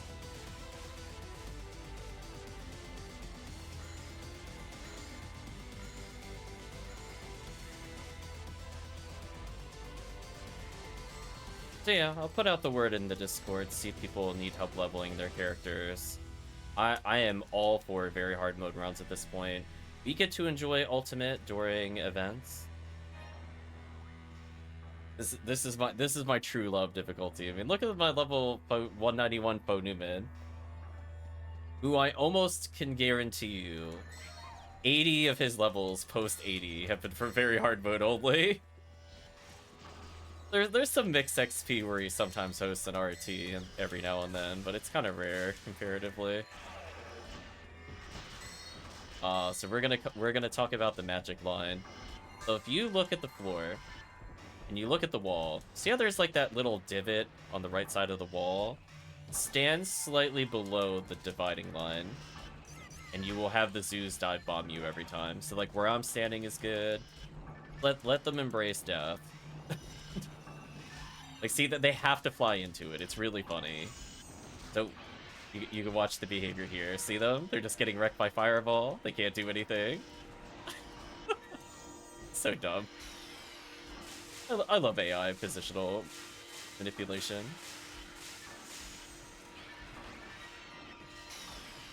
Yeah, see that? Now they're just walking into the fireball. What can they do? So silly. I could use another spell, but I refuse. So yeah, I gained literally infinite more materials than the other run that I did. Also, I removed defense and evade material from my tracker because 1, they don't sell in trades. 2, I'm actually capped. I have like 8 stacks of it, and I can guarantee you I don't need that much defense on any character. If there's ever a world where I need 600 defense material, I don't know if I'm gonna live it. We always check those. I will say the box chances of photon crystals are low in very hard mode, but we still check them anyway. Yeah, it's a very dumb thing. Okay, chat has humored me. I forgot to switch to Rifoi Purge. Oh well, that's fine. Just need to put away my adept if I'm not playing him again. So I guess the question is, chat, do you want to play a particular thing for the next hour or so? I mostly wanted to compare the value on screen. Honestly, chat getting double photon drop in Ultimate is kind of an anomaly. I'm surprised we got more than 2 total between all the players, let alone 2 of the same person. But getting a photon drop every 2-3 runs in very hard mode, not unexpected. Given how fast the runs are, you generally just do more of them as a group. It's so good. Wait, what did I just put away?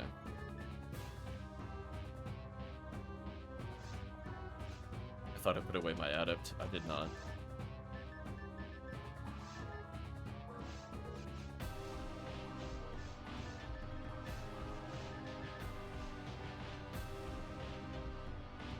There you go, Chad. You give me for another hour, and then I'm gonna go rest my throat. Oh, because I do feel a little bit sick. BL1 blue seabed. What? What? What are you hunting for in blue seabed? Don't tell me Psycho Wand outside of event is gross. Do you just want more parasitic gene flows? I'll respect that answer. Blue seabed by itself? No. We could in theory do BL1.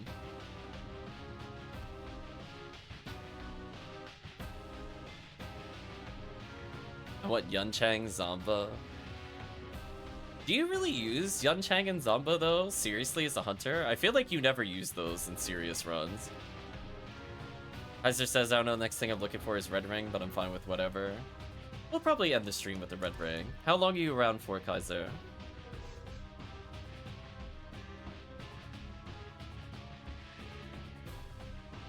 I just feel like you would use Jaya in every scenario that you would think of using Yunchang. I guess if you didn't want to go broke, you could do that. I definitely don't want to play blue force into either of those quests, to be honest. But I can bring a blue Rocket Seal. Don't got anything planned today? Nice. Well, let's start going through the list.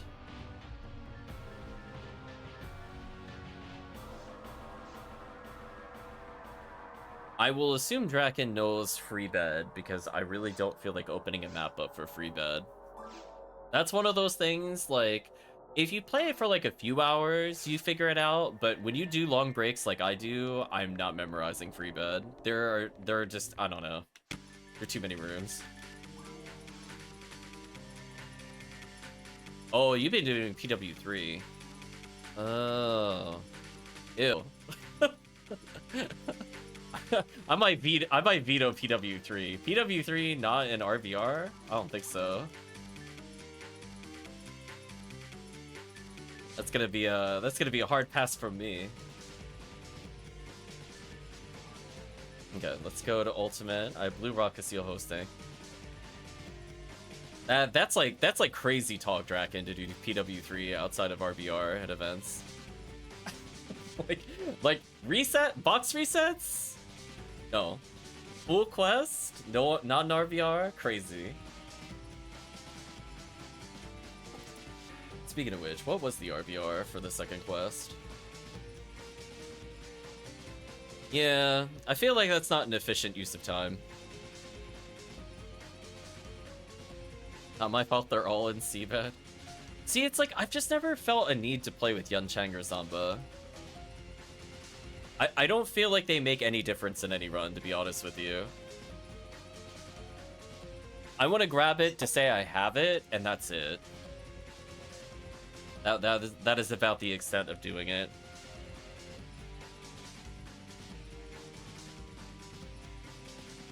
Yeah, I mean, I would do free. If you're offering a quest, I would rather do free bed. It's the ultimate hunter drop pool. I'm assuming you mean ultimate difficulty. It's not their best. Seabed is not their best hunt. Most hunters don't care about Yunchang and Zamba. They care about parasitic gene flow though. their ultimate drop pool is purple caves. They want vices. They care about vice. Purple mines.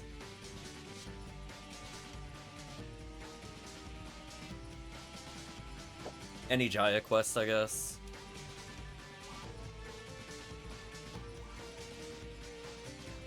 High advice is a myth. Uh-oh. I was gonna say, someone's closing their eyes during all those anniversary banners. Yeah, just you don't really find really that many hunts for Hunter. Right? They care about Vice, that's about it, maybe. Also, I just realized I didn't grab my brands. I gotta go back for it. Do I not have a telepipe, really? Well, that's awkward. I gotta grab it next time. Oh, thank you for telepipe. I was like, man, come on. I need a brands. I don't care which one I take. Preferably both.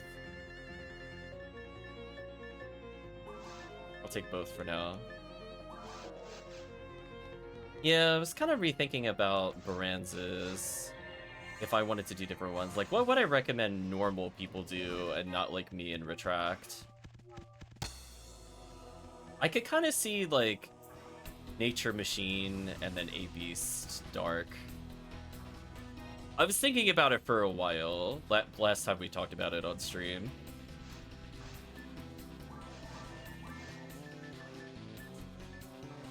Honestly though, I'm probably gonna get every single flavor of Dark. I'm gonna get Dark Machine, which I think is generally more useful than A Beast Dark. It's just that I think Native Machine makes it so that you could do CCA easier, which is as we saw, a very popular hunt during the anniversary event.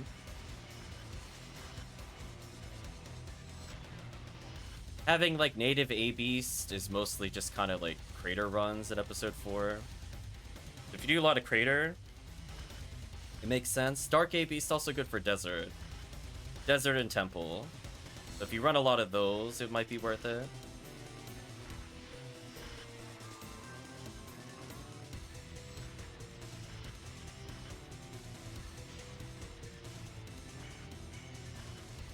I was gonna say I might have found, so I did eventually trap. I got hit by that Rappy. What a troll. And then one other thing we were talking about, I was also thinking about here. We're more likely to get Heaven Striker with good attributes here than we are with the other things. I don't really need to come over here. I'm not sure where Draco was going. Maybe they were box checking.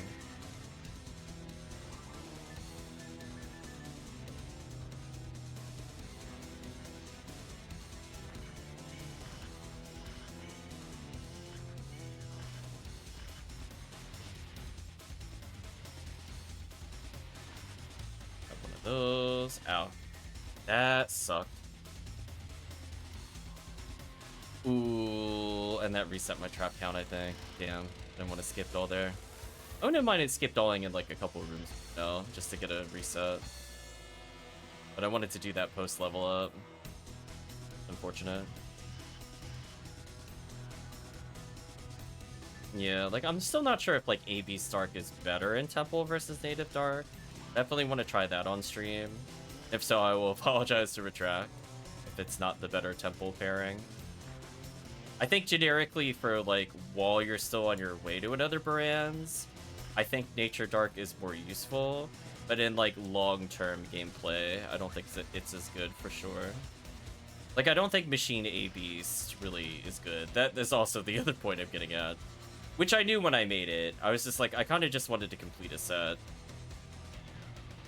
Which, to be fair, it was useful for me to complete the set, and it technically helps with things like Silent After Image too. But yeah, there's not a lot of times I want to kill Machine and A Beast in a run. It's kind of a weird combo.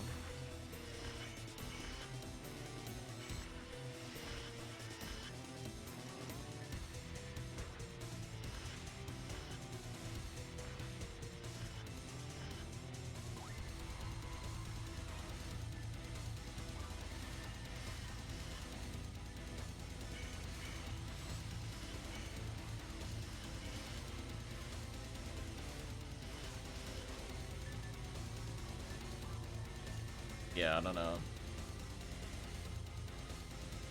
I still don't want to. I still honestly don't want to do Seabed. I will humor Draken with exactly one Seabed run.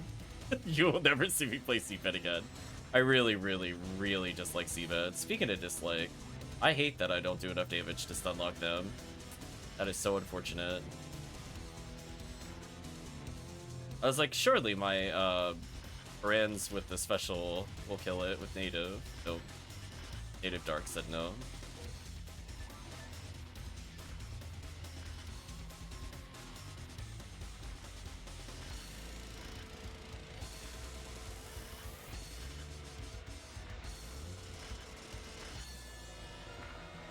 Let's level up.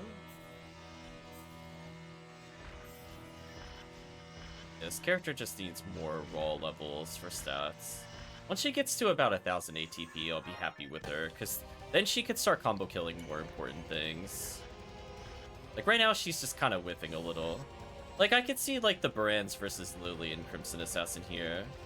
But at the same time, like, having it versus Hilldelt and Rappy is also important, especially if you're fighting, like, rare Rappy. I think we're good here. Uh-oh. Does chat not know the doors? Rip. Okay. I'll guide you, chat. Come to the north, chat.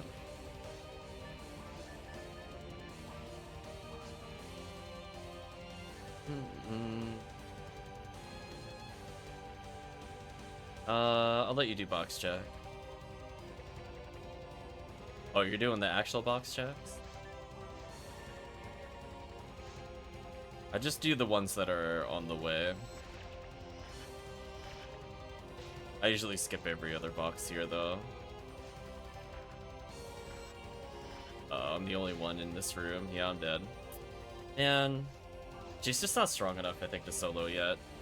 Like, that would not be a problem if I had, like, 100 more ATP. I would have killed much sooner with a crit.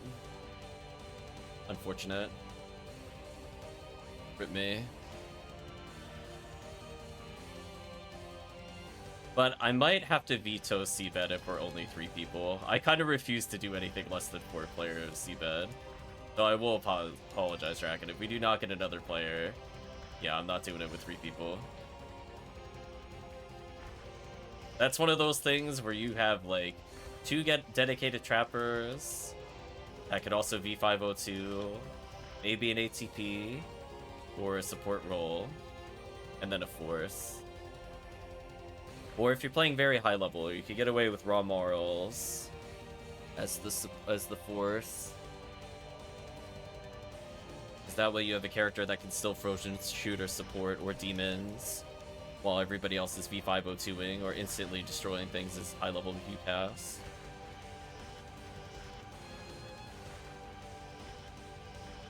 But I wanted to revisit some of the massive attacks. I think what I want to do with chat after this, to test things out, how hard or how bad are some of the other massive attacks episode 1? Because we usually do a lot of, like, partial resets. Escardiana. We see partial resets. So here's an example. If I had Cannon Rouge, I would shoot this. I don't have it up. I think those boxes are worth checking with Cannon Rouge or a Force, but it's okay. But I think from the standpoint of clearing, Episode 1 massive attacks, just to get guaranteed tickets on the way to Falls might not be bad. I think XRD is fun. So we basically just need somebody to be purple ID. I'm assuming Viridian is the preferred ID for massive attack, but I don't think I played enough of it to get like a hard confirm. Right, because like Viridian caves are pretty good. Their mines are pretty terrible. The ruins are okay.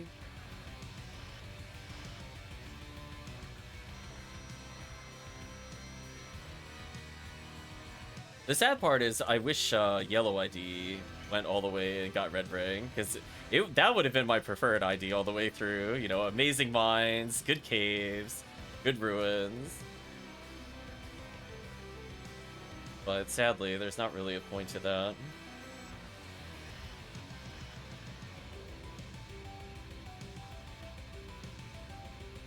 Kraken going on a magical journey. Put a confused trap down for them, tell them to deal with it. Oh, never mind, they walk backwards for some reason. That's unfortunate, that kind of messed me up.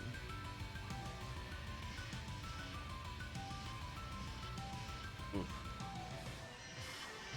Yeah, we're lacking a little damage here. Mostly my fault, I need a higher level in this character.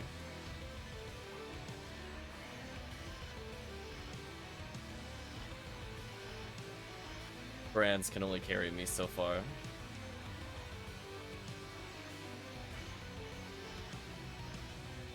Yeah, when you freeze lilies, I don't know how much you actually need ABs, is the other thing too. Like, do I really need a high lily percent if I do 1,000 per shot? At my not max CTP? I don't know.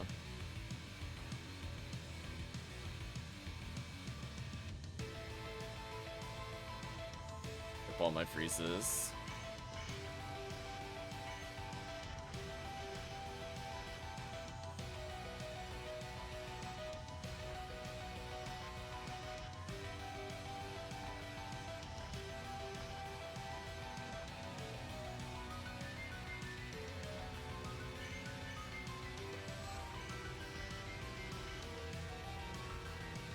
So what I can end up doing, Kraken is using a lot of HuCast. We could switch over to me potentially playing purple. Have Draken host with their Viridian so they can enjoy more HuCast. Because HuCast is pretty solid in episode 1. You try some massive attacks with the purple ID Cycle 1 ult. Because I think with V101 from Crimson Assassins, the value isn't too bad. It's more about checking a lot of enemies for PDs. Because I was just trying to think if there's another ID that really benefited from it. Because, like, I don't think red caves are really a thing outside of, like, slime.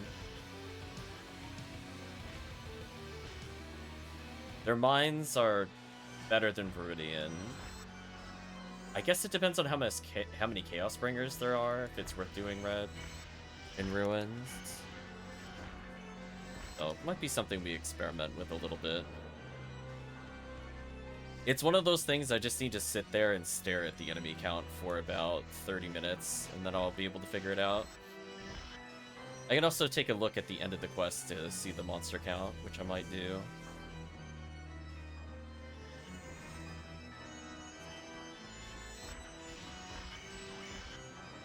There we go.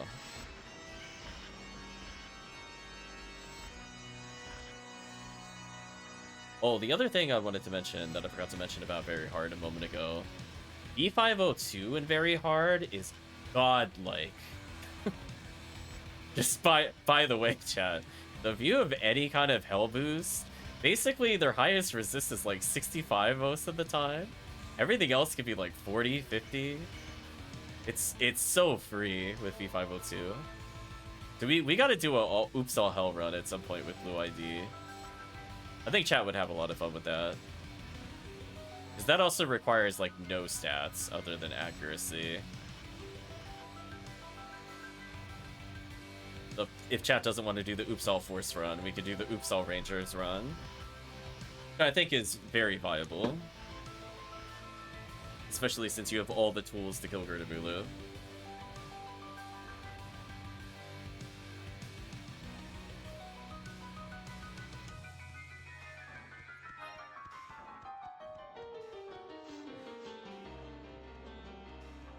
Luck material. That's annoying. I can't go back for that without warping around. I have to leave it there, chat. I don't feel like figuring out the warps is worth my time. Just gonna continue with the quest.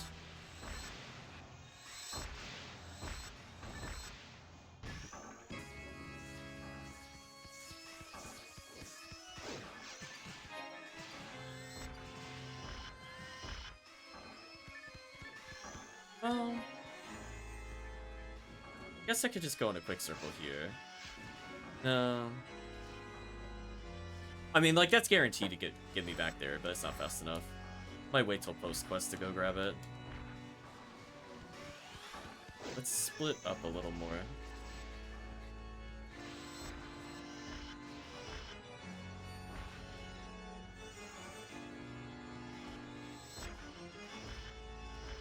Oh, I just don't do enough to stun. It's so sad. Even Heaven Striker kind of lets me down damage-wise. Oh, I know my character's ATP is low.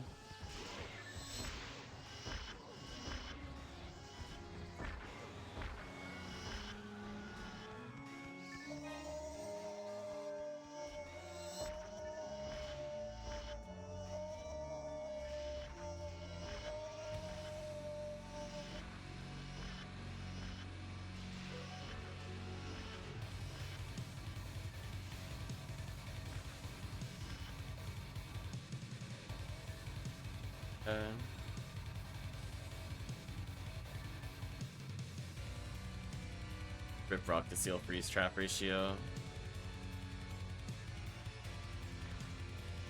I guess I could have fire trap to speed that up. With Draken.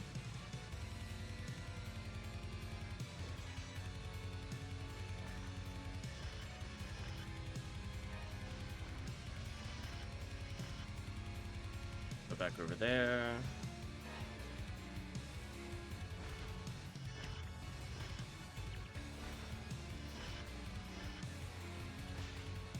What? Did I just die at full HP? Holy, their damage is so high.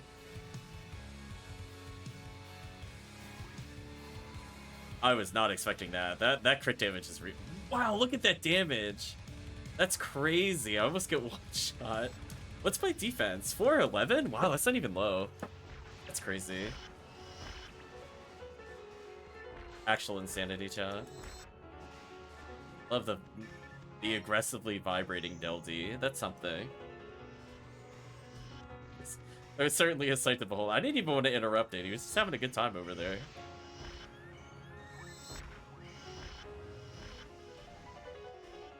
Rip Dragon.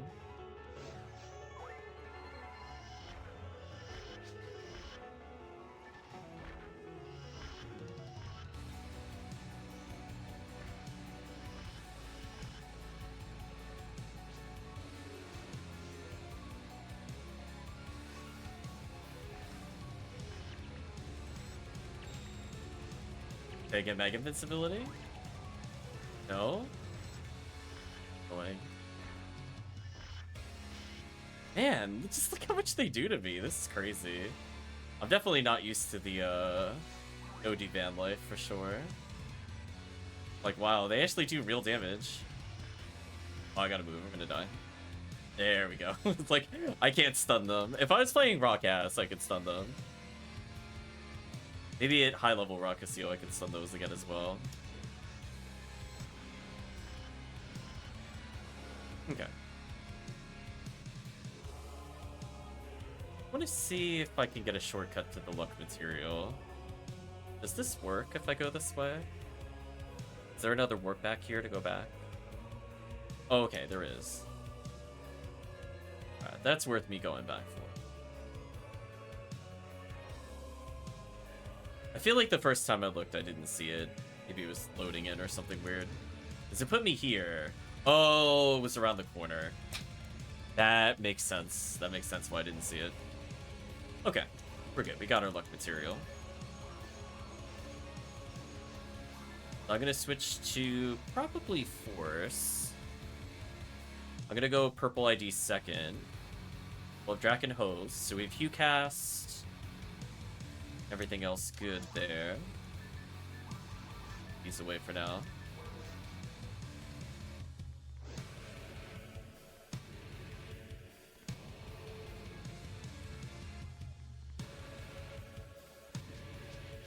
How'd it go? Payment awaits. Nice. Put my money.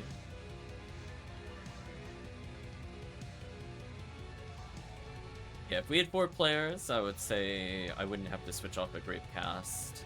But I think since we don't have a Force, and we also need purple, might as well play Purple Phonuman.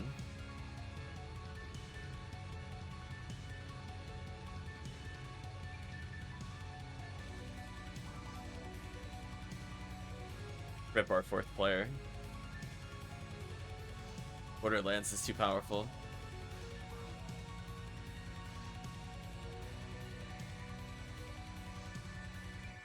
Yeah, I think at some point I might look up Miku's quest lists again, see if they've updated. Just because from the standpoint, we did play some interesting runs back when Anguish 12 was, or 12, Anguish 10 was a thing. I'm sure since then they've probably updated the posts. So if I see any goodies in there recommended, we'll take a look. But otherwise, I think we covered all quests, question mark. So what I've learned, having now, I think played everything on stream, minus the ultra gimmicky quests, which I refuse to do on stream. Basically, not a surprise, my favorite quests tend to be massive attacks. A lot of the random attacks are pretty good. So that kind of improves our like normal quest range. I don't really like the revision 2s of most of the quests over the original. Either from a combination of it's just not as tight, or the density is just way, way paler in comparison.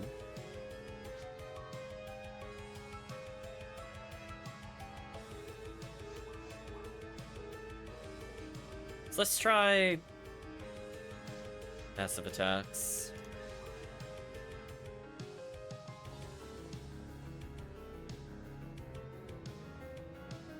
Because I'm thinking any quest that has Del Saber, at least you get swordsman lore as you go through.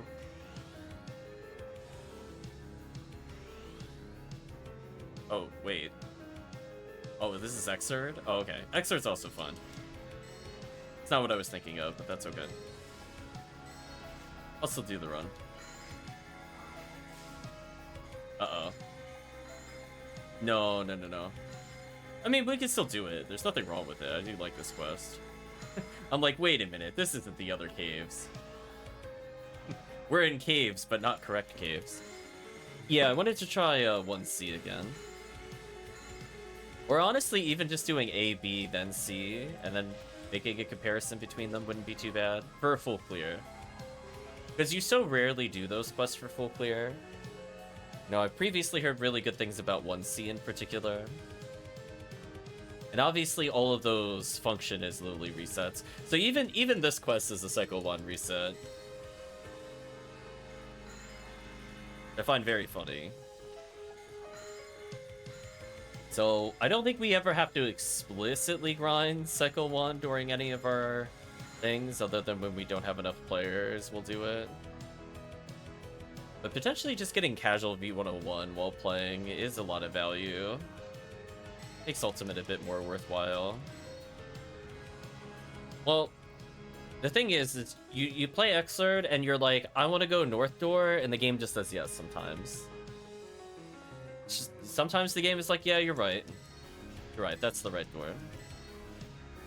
Who are we to doubt that this is the correct path?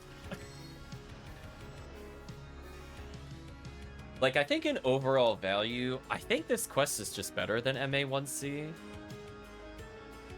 I don't know if that is a hot take in the community or not. I just feel like with second ID swap and how fast Caves is to get into Ruins, into Bonus Room, it's crazy. I almost feel the Bonus Room by itself is worth a Red Ring. Like, Red Ring has a lot of inherent value, don't get me wrong. It's like 40 plus PDs and low rolled. But from the standpoint of guaranteed value with photon drops and swordsman lore, which is really funny. A little hard to top.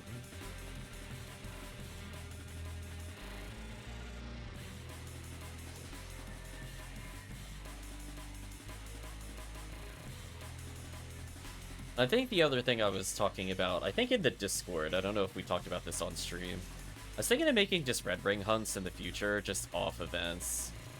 I feel like this is like the second or third event where Red Ring did not pay off for literally anybody that played with us. So I might just never do them again, honestly, during event. Don't get me wrong, I'm still tempted to do like an XRD, explicitly an XRD, because there's at least a lot of enemies. So we could still get badges and stuff like that. I view this as more of kind of like a badge quest than I do a Red Ring hunt. And it's also Cycle 1 resets. So it's like a little more than just a Red Ring run. Whereas like, I don't think I really want to do TTF ever again during event. I think I'm done with it. It had one chance this year to kind of make up for Valentine's event. An anniversary should have been the event if we were going to get Red Ring. It would have been here. Didn't happen. So we might be in a breakup state. I might be over TTF during events at this point. I'd rather enjoy, now that we have high-end gear, these high enemy density quests. Like, look at how many Arlens are here.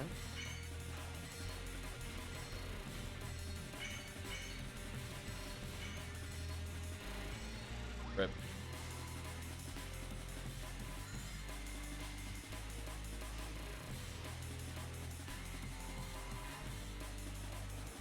Yeah, I just feel like every scenario you think you'd want to use Yunchang, most of the time the answer is use Diska.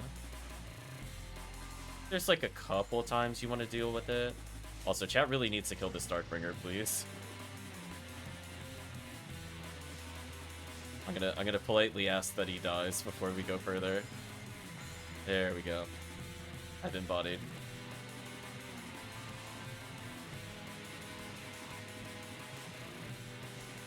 I'm gonna kill the claws. Don't worry about those. I was like, don't even waste your time. They're free for the force. I actually don't view it a bad thing. If chat wants to bait the claw spawns, I will fully respect that, because we will get high chances of good weapons from them.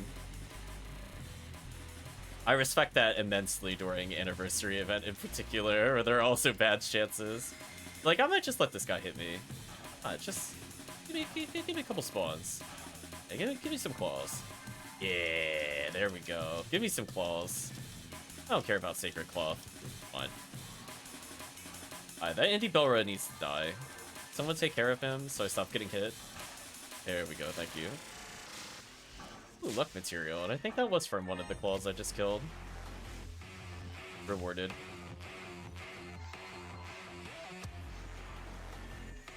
I'd go for a slicer trick here.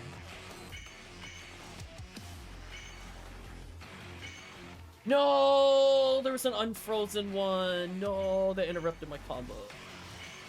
Alright, that's much better.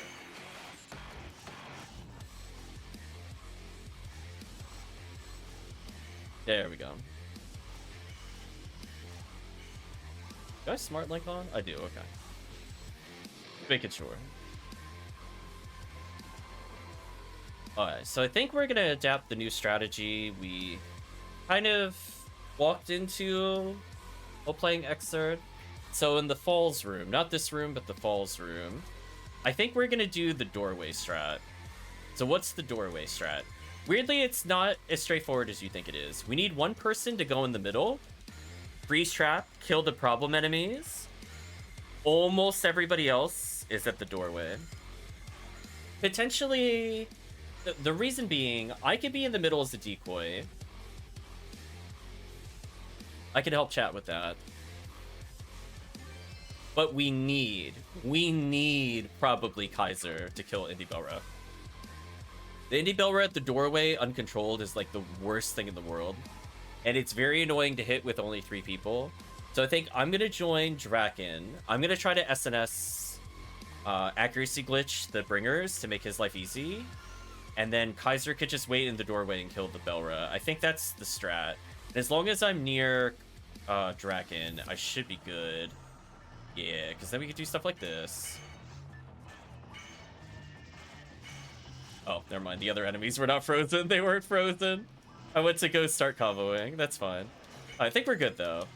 And now what we do is we have a lovely little retreat to the corner here. I'm going to go this side first, actually. I'm going to deal with this stupid Darkbringer. There we go. Alright, so I'm going to decoy the room. I'm going to be the decoy over here. So I pulled the Indie Belra away from the team. Good luck, team. Look at me. Look at me go. Look how many things are chasing me. Yeah, this should be free for the team. They look how good of a decoy I am. Look at them all chasing me. They want me so bad. Can we talk? Oh, we got red ring. Oh, I have to walk now. How inconveniencing. I wanted to go to the bonus room. Oh well. Oh darn. I guess we gotta do red ring attempts. Right, chat? Oh darn. They're gonna save some time there by going right. So yeah, I kind of like the decoy strat because it's the force. As long as I debuff them, they don't really do a lot of damage to me, and I don't have to worry about doing any damage back, which is also kind of funny. Just genuinely, I just have to walk up to them and be like, what are you doing? Oh, I don't have 3 seals on. This could be a problem. I don't think I could tank falls here with red ring on. I should have brought 3 seals. I mean, the red resistances on Red Ring aren't bad, but they are at like 3 seals amazing. So I think I died in that. Rip Kaiser.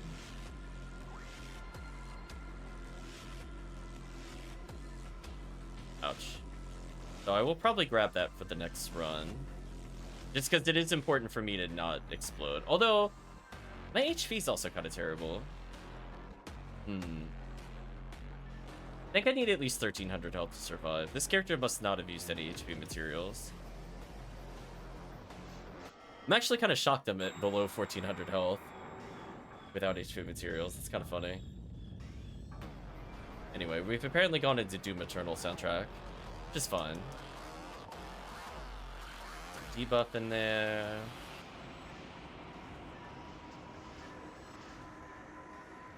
It ended up on YouTube Mix when the other song ended, I guess. It'll eventually go back to Ultra Kill.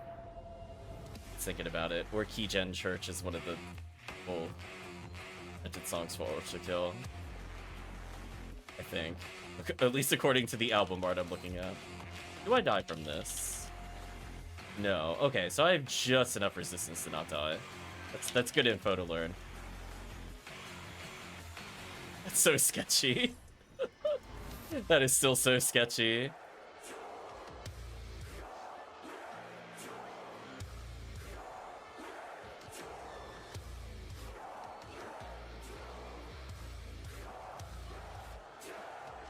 Oh, Kaiser's is out of range, unfortunately. I tried using Shifta. Too far.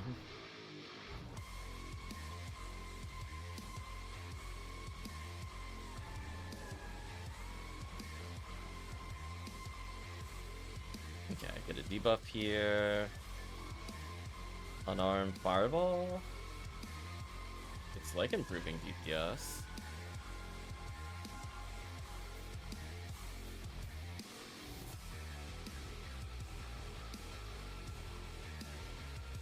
Look at me go. Look at me churn out the Bowie.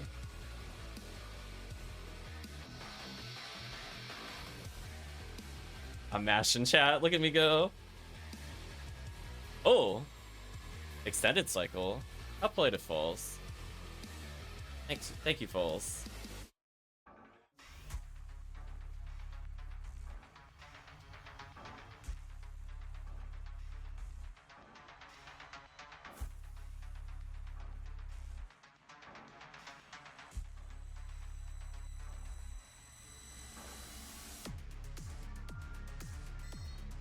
Sadly, no red ring. I guess I'll check these boxes since we finally had confirmation they can drop 90 hit. In like the worst possible way.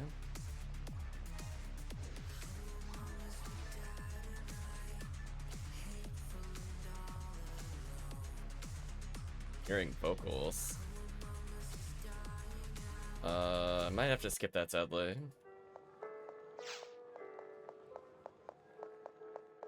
It sounded good, but it's like, unless I know the game is not going to copyright me.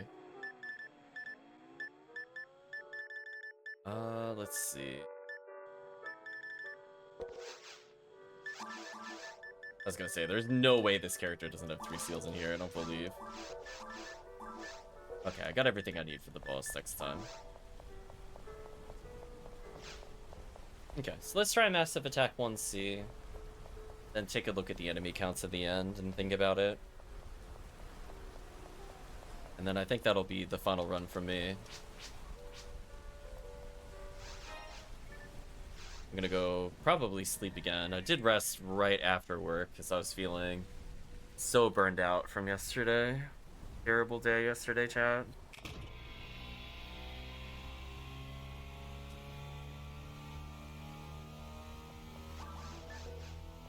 It was one of those things where it was like being woken up prior to 7 in the morning due to construction work, needing to move my car, because otherwise I wouldn't have access to it, because they didn't properly give notice that they were doing it. They apparently put up a sign on a power pole further down the street from where I live, but I don't drive that way, nor do I live there, so I didn't know there would be more construction work after they went on hiatus for 3 days.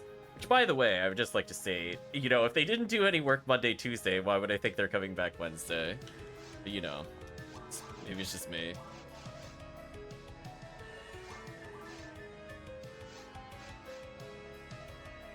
So that was a nightmare.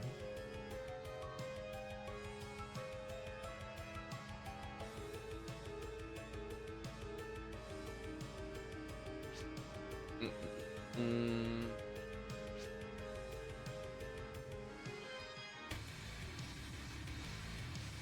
think we started the stream with this song, actually. Gives me flashbacks to Seattle. I was extremely unhappy. I think the only thing positive was we did a team picnic, which got rained on, by the way. So we want to talk about luck of that day. Atrocious. But one of the things I thought was kind of funny was we were doing, you know how they like to do like team building games and whatever, and they decided for whatever reason to do Mafia while we were waiting on food / the weather to clear up. Man, I destroyed that game of Mafia, chat. That was like the only highlight of the day. They got spanked in Mafia. I felt bad for the Mafia members. They got Phoenix Wright pointed out, "You're guilty by me," like real fast. Just want you to know, chat. There were like 21 or 22 people, and 5 of them were Mafia. I got 4 out of 5 within 3 rounds of Mafia. Correct. I'm like, man, you guys are so done. The reads were on point, chat. That was the only positive thing. The reads were definitely on point.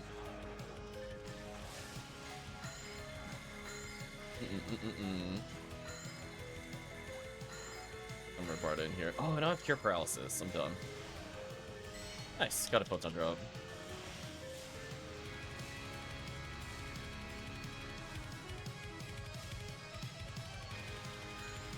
Otherwise, it was just kind of like, ugh. The whole rest of the day was pretty terrible. I got through it at least. As I said before, I think I feel kind of sick actually from the picnic because of the fact it got rained out and I didn't have a jacket. I think I did get a bit of a cold.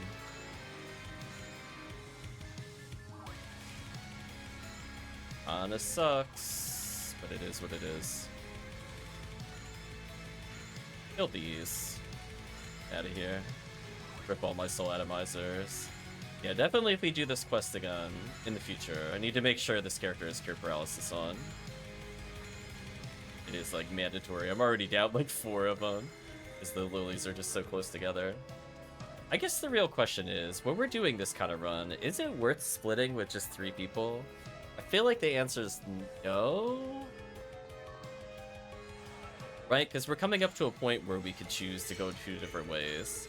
There's the fast way, which I think involves going down at the door. And the other way is just kind of free kills as we go along. But it's definitely the slower of the 2 routes. So like from a pure reaching red ring standpoint, I don't think the other one is worth taking. But from a I just want to do a lot of PD checks during an event standpoint, I think that's pretty good. I will definitely take a skip doll.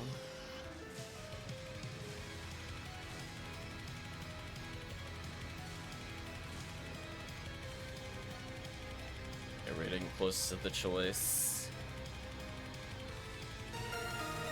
Welcome, Remote. Hope you're doing well.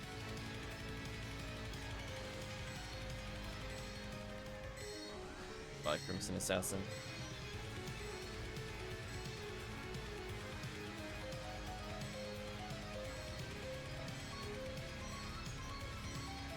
Oh, I just want to hit him with spells and he keeps spitting in that animation. That's actually kind of the worst. Please stop doing that. It's so annoying. I can't hit him. I believe in you, chat. I'm still not gonna use any spells for a bit.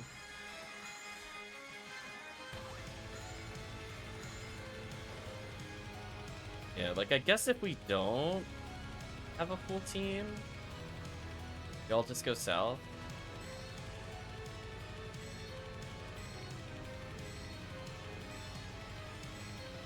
Why does it keep retargeting? Game, please. I promise you, please stop changing targets during my Rifoli stun log. It's very annoying. You're going to kill me again.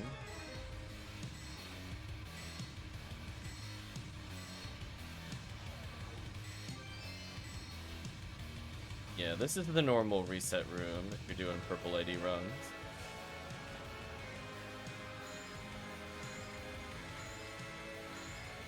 Can afford to get a bit more aggressive there.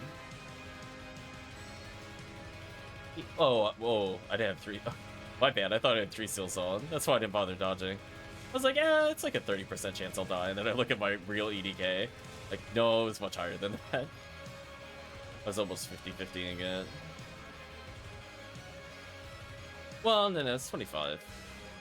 And more like 40%ing it.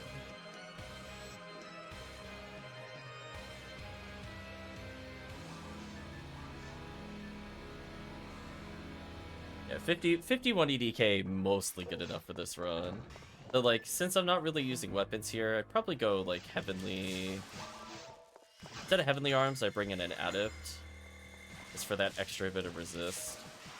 And then probably, unironically, for Smart Link, I get rid of it for Heavenly Resist as well. And that should make me basically immune to caves. I'm not planning to use weapons.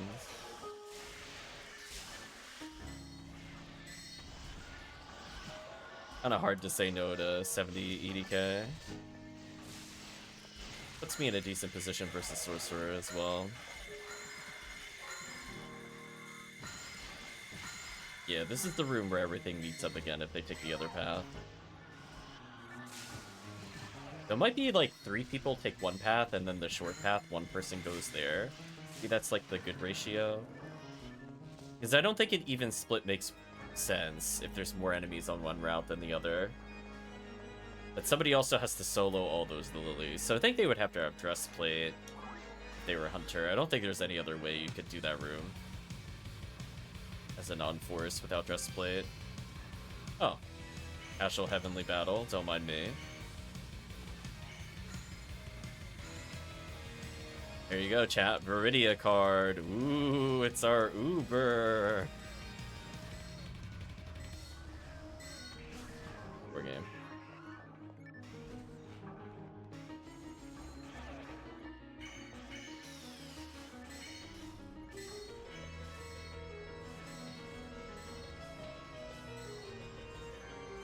I guess we still get a couple Uber drops. Like, Heaven Punisher is actually not the worst thing to get on the way to balls.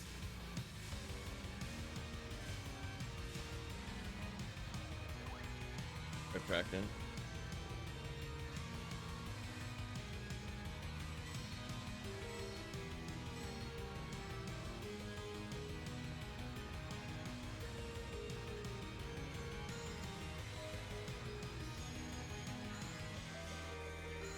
Yeah, like I could see during events, like we saw with the anniversary event, the Sinnoh's chance of dropping is actually not terrible.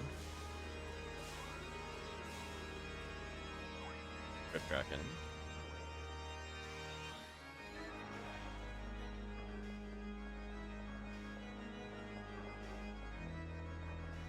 Found a Jaya. Wait, you found a Jaya? Wait, does Viridian have Jaya in boxes here? Huh. Interesting.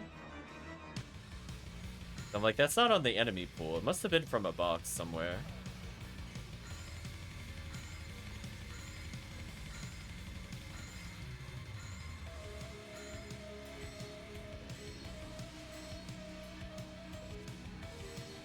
So yeah, maybe Viridia is the right call here, because they do have a good caves. Right? V101 is inherent value. Red Sword is okay value. Saga Yasha is okay value. Viridia card's gimmicky.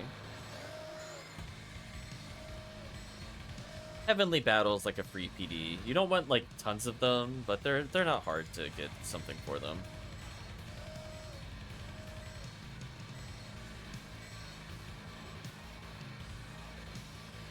Or confuse. I wouldn't mind.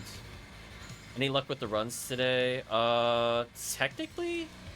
Technically, we got a spread needle showing up for spread needle hunt. So I mean, it was very fortunate.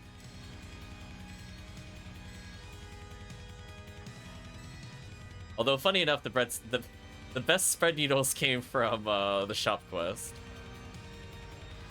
Spread needle OP.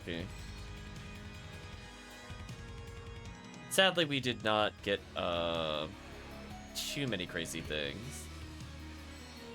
I have to double check safety heart later. I'm not playing any character that could benefit from it at the moment, so we didn't get to show it off on stream today. But I do have a floating magical heart piece from Christmas.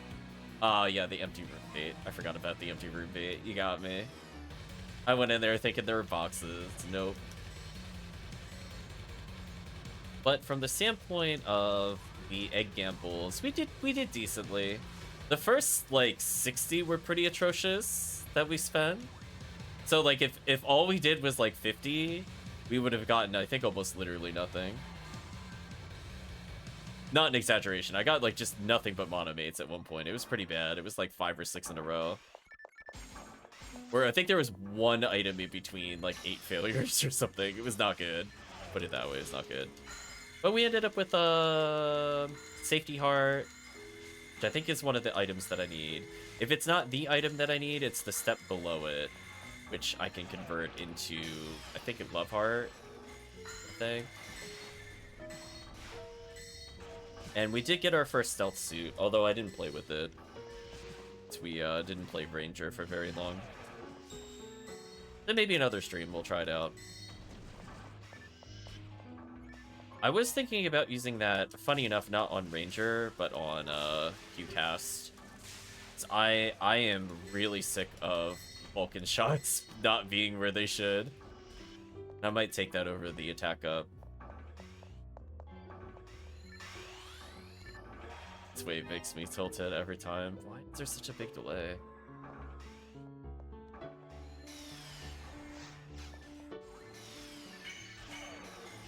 Nice freeze.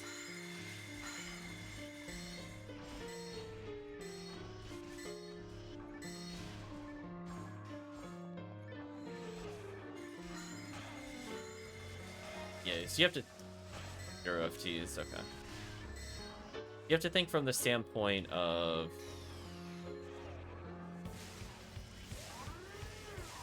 Ubers. One over 150,000 is worse than Psycho Wand. So it really needs kind of like a double buff. Things like super drop rate weak, which can happen during events, make it a bit more even. The Psycho Wand doesn't care about that kind of stuff. So there's more things to potentially scale until it gets to rare enemy week. Then Psycho 1 has an overwhelming advantage and bonus. It's not too bad doing Viridian through here. For some super off-chance Heaven Punishers. It's not as unrealistic as I thought.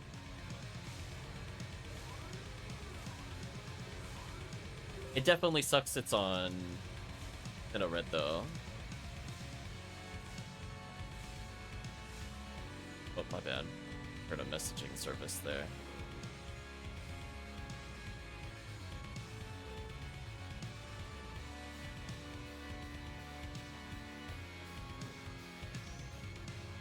So, like, in terms of raw PDs, I think this quest is almost guaranteed to give us something.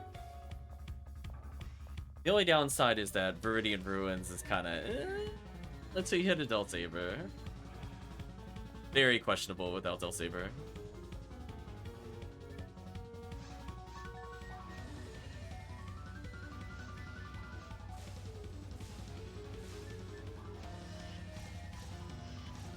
I was like, why am I using lightning when I have Slicer?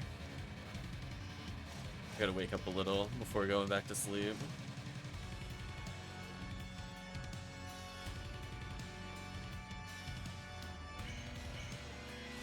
In a weird way, I'd almost think just running this on Blue ID would also be worth value. Because there's a decent amount of delties. I mean, obviously you don't get red ring. Unless somebody bails on it to give Chad a chance at red ring. It's not the worst thing to do. If you have, like, blue... Well, because then you can't do the purple alternate ID.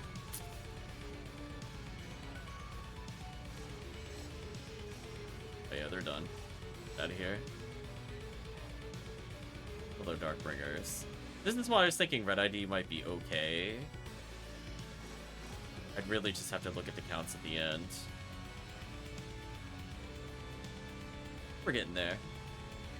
Moat says, been starting to outline how I want to build my Hunu world. What would say about running Bovin while stacking H-arms / Proof of Sword Sane? What would I say about it? Honestly, I feel like that's the only viable strat at low level. Like, when you're between 150 and 180 and you're not running Bovin, it feels like absolute garbage to play that character. Her stats are so bad, Remote. Her stats are terrible before you get to, like, 180 plus. So you will be like thanking the PSO gods if you get Bovin. Because you will be running like triple heavenly arms, and you're like, how am I this weak? Just, it's so bad. Once she gets like above 180, it equalizes a little bit in that her ATP can finally start to catch up. Because like her big problem is that you're going to be running like an accuracy mag. So that means you do no damage. But then she also gains like no accuracy per level. And her ATP growth is just not as good as just playing any of the casts with a similar issue. You know what I mean? So you'll probably stick to that at least for 30 levels if you have it. Because you're going to be like, if nothing else, you're going to be doing triple heavenly arms, heavenly powers so you could do damage. Because her damage is going to be atrocious.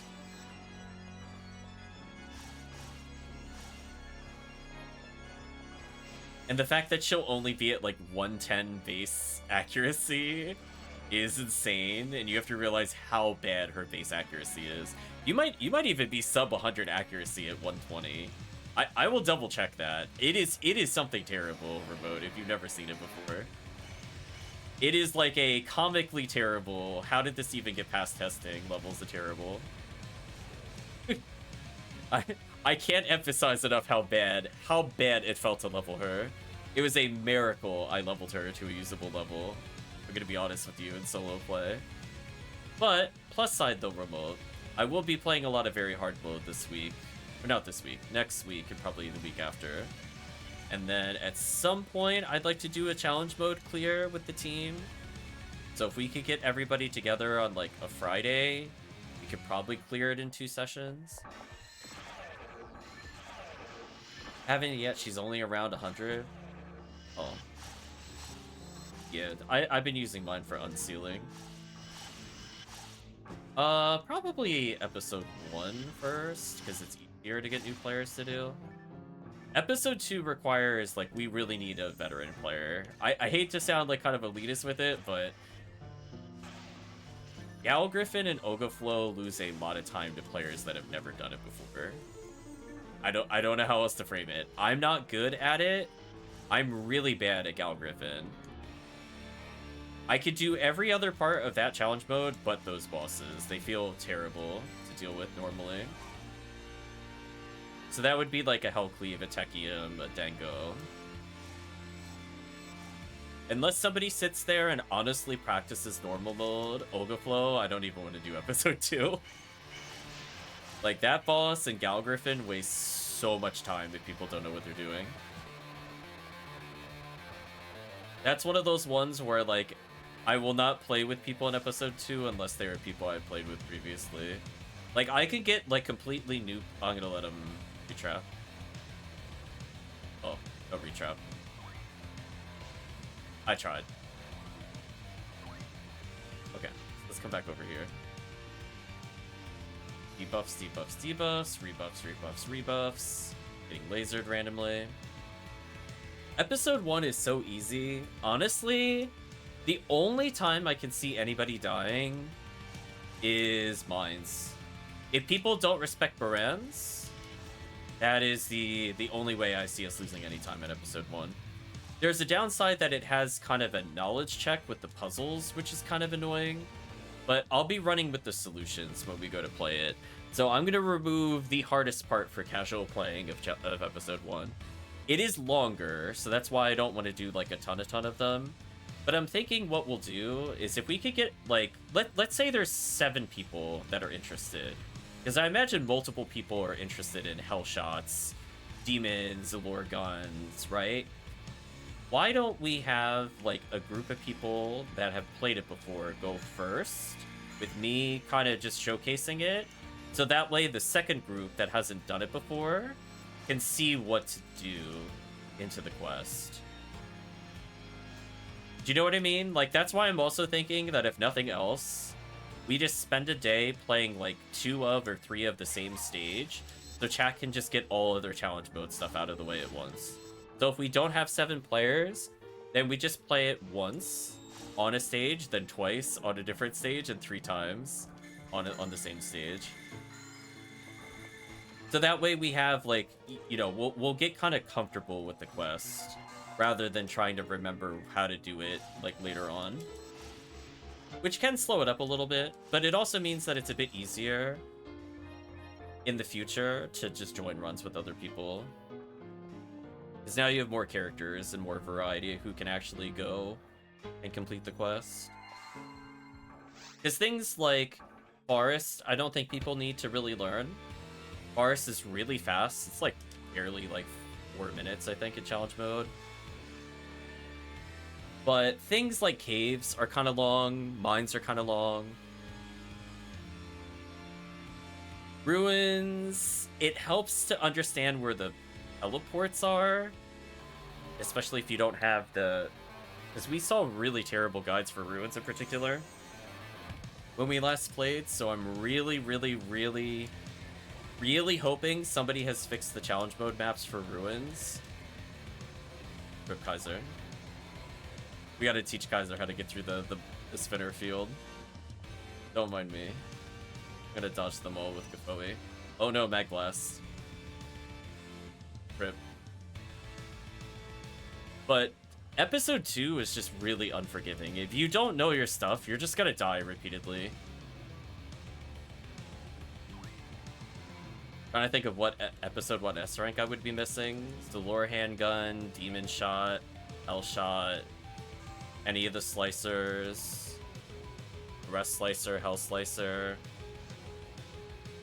Presumably you already have demon mech guns. Like, there's a lot of episode 1s to choose from.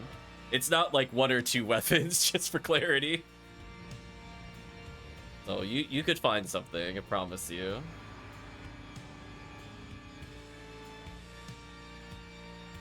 No, handguns episode 1. Y'all, the very basic types like sword, partisan, etc. are episode 1. So any kind of shotgun, any kind of mech gun, both really solid types for multiple debuffs. This time I have 3 seals.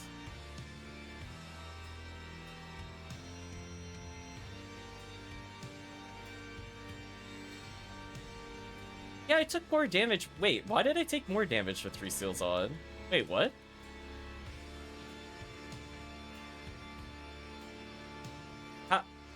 How? Or is my resist... Oh, maybe because Red Ring's natural resistance is good enough. Oh, you know what it is? Yeah, maybe I'm not actually benefiting as much there. That's unfortunate. That is unfortunate. I guess Red Ring's normal fire resistance is pretty high.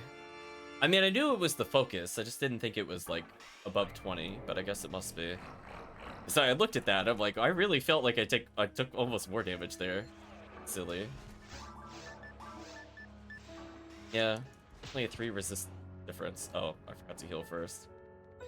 It's okay, I've skipped off. Yeah, we're definitely gonna 2-cycle this. There's no point to even getting it too low. I'm gonna put it closer, and then I'm gonna walk over to the group. Okay, we left it at a pretty good health total to kill it next time.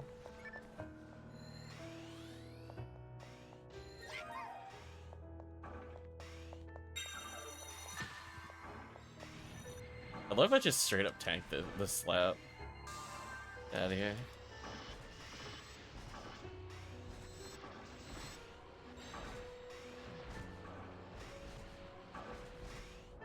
Ooh, what a mean short cycle. You know what? You're getting magical piece for that.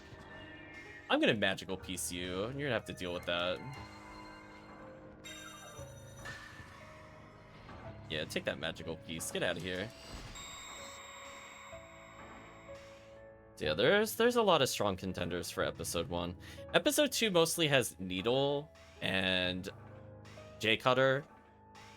I don't know if there's anything else you would get from episode 2. Chat can correct me if I'm forgetting a basic weapon type, but most of the more interesting ones are episode 1. Like, there's some niche ones, like Launcher, you could get elsewhere. The fact that there's no boxes here is criminal. Actually criminal. That is the big downside to 1C. Why did they do this to the boxes in Falls Room? Give me a break.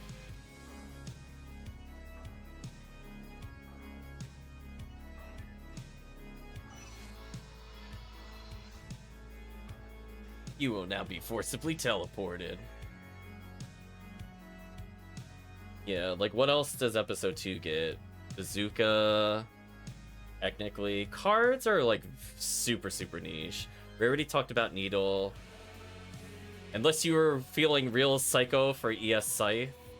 That's kind of it. Like Launcher, Scythe, J Cutter, cards. Episode 1 has Gun, Mech Gun, Shot, Twin Sword, which is actually somewhat more useful than some of the other ones in episode 1. Just overall better coverage. Technically, you could get ES Claw in order to have a weapon that lets you go through,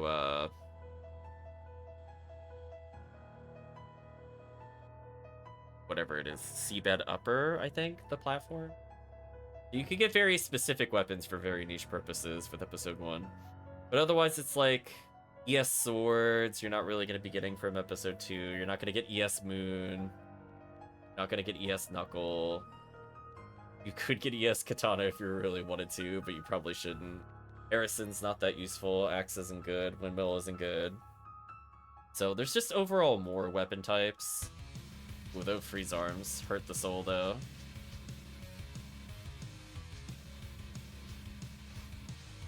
And I'm at the point where potentially I want to have the, like, Zalor shotgun, Zalor handgun. I potentially want to just have Demon Shot would be pretty fun. Eventually I do want a Demon Needle, so we will try an episode 2 challenge mode at some point. But again, like, where it's possible to do it in one sitting for episode 2 challenge mode, episode 1 is kind of long. So we might just kind of, as I said before, kind of drill out the stages. Especially if we're going to be doing, like, multiple weapons and we're going to be doing puzzles. Like, the more we see the puzzle back-to-back, the faster it'll go. So, like, if we're gonna do episode 1, I would rather kind of hard focus it. So if we do the same puzzle like 5 times, we're not like checking the solution, which is what I'm also getting at. So it saves more time than just doing all episode 1 than doing episode 1 again. But yeah, I think I am done for now. Hope the group had fun. I did want to show off something to the team. And that'll be the final thing I want to do.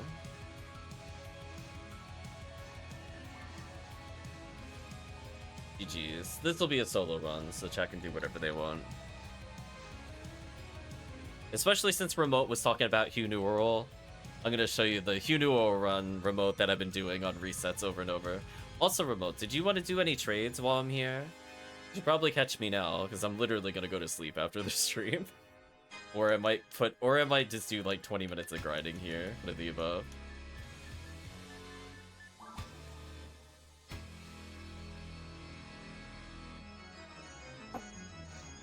But I want to showcase the dumb run. So I showed it off, I think, last stream. Also, by the way, look at how leveled this character is. Next time I'm able to hop into PSO, we'll see when that is. So I want chat to know, she has not been in ultimate mode since the last time you saw her. It has been all very hard mode XP. This quest is real. Here you go, retract and or remote. This one's for you. So basically I have an add-up now because I've unlocked it. I'm trying to finish Tiggy's items up, which reminds me, chat, if you would like me to unseal something for you and or give you the instant unseal for units, let me know literally in the next 10 minutes. And I will do it for you, because I can guarantee you I'm going to be bored out of my mind sitting through another AI keystone, capstone presentation, whatever you want to call them. I wouldn't unseal for free, but I'm not charging you like the 10 or whatever nonsense they put in the price guide. Like, let me put it that way. If all you're doing is giving me like a swordsman lore that hasn't been touched, I'm not charging 10. I'm gonna charge like 5 since I know most of you. So 50% off. I would say from the standpoint of the brands, we have to work out a price on the brands. A 40 hit one, I'm not sure what to ask for with it. I might do some research and then I'll give a discount after that. Or if you have a suggested remote for the price, because I think you were talking about the 40 hit brands launcher. That one we can figure out. But I want to show you, chat. Everything in this inventory, by the way, was from an hour of playing. Just an hour of playing on very hard mode. I went up 22 power materials, 4 photon drops, 4 photon crystals. This is so dumb. Like, it's like so much inherent value. Unfortunately, I don't have another unit to unseal, so I would like to replace this adept with an item that chat would like to have unlocked. Because I'm telling you, when I'm sitting there in my lunch hour and I have to watch these stupid videos as mandatory training on a subject that has nothing to do with the rest of my job line, I'm kind of like, I want to do something while this video is playing because I have to sit through the video. So anyway, I gave Tiggy 2 adepts, a swordsman lore, etc, etc. And all I did was the run that you're witnessing here. So adept makes it so that I could kill the Astark if I went for value. Otherwise, this is literally the run. I could menu this if I feel like it. If I'm watching another video, I usually don't worry about menuing this. I would recommend if you're unsealing to make her wear Gafo emerge, or this takes way too long. This one is not worth Gafoing or Gazonding. It's better to crit here, save some time, and TP. TP management is actually kind of annoying with Uniroll. Oh, Rapid Speak. You know what? I haven't gotten that yet. Huh. There's like a half a PD in value. Anyway. From the standpoint of conserving TP, I would recommend kind of pulling them all the way back over here. There's a bit of a time loss here, depending on if you go back for items there. Kind of sucks.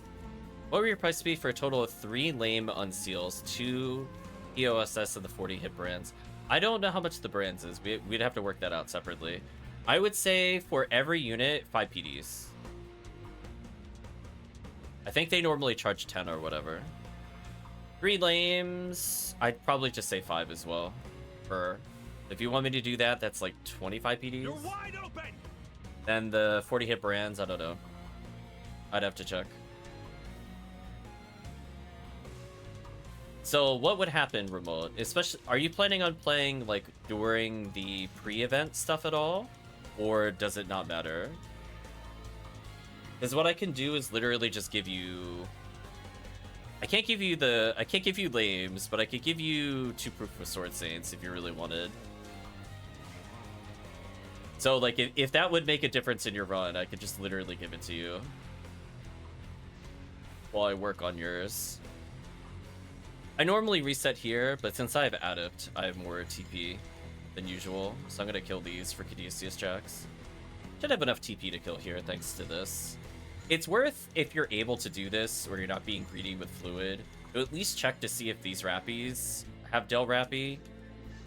It's not worth killing one set of Astarks and then stopping. So since I checked over here, I'll come over here. You're 26 PD and 3 PC on hand at the moment. Okay. So if you want me to start unsealing lames, I could do that.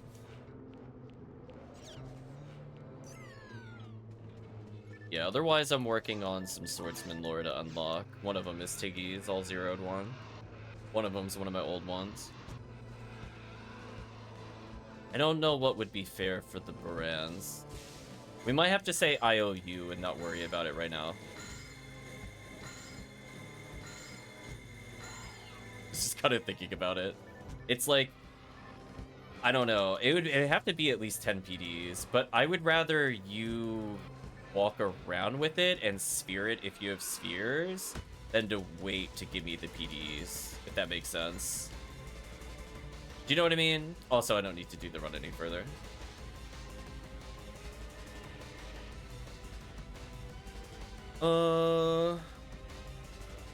Yep, so this character would just hold some stuff. I'll create a game called Ziggy Trade. So if you don't care about the Proof of Sword Saint, I'll just hold on to mine. Otherwise, if you really wanted him right this minute, I could literally just give him to you. I don't care either way. But let's see. It just means I have to give it back to you at some point. That's the only downside, is catching me once they're unlocked. But otherwise, it should be good. Let's make it episode 2.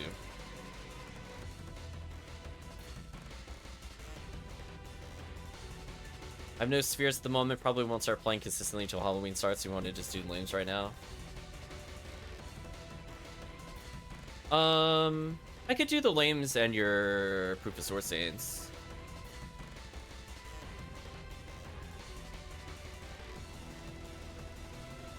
I'm just figuring if you want to play with them for Halloween, they'll be done by then.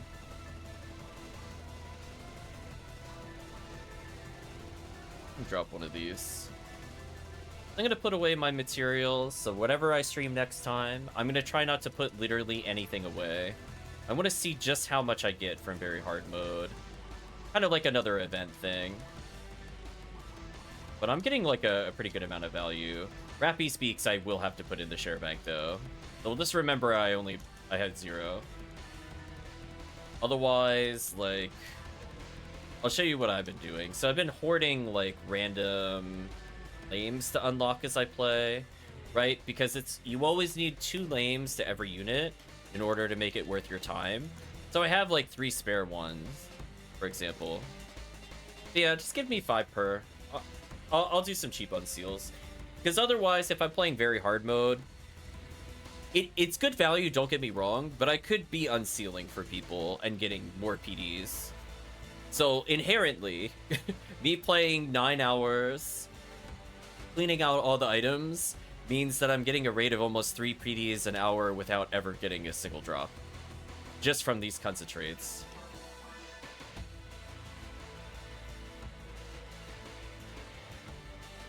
Okay. Oh, you have hit for... Why do you have 3 hit percentage lames? What were you doing? Alright, well, let's work on those, I guess. I'm almost done Tiggy's, so I'm gonna finish Tiggy's, then I'll switch over to yours. I really don't like unsealing, that makes sense. See, it's like, chat, listen. I only have like 30-40 minutes. I might need to pause sporadically. So I'm like, yeah.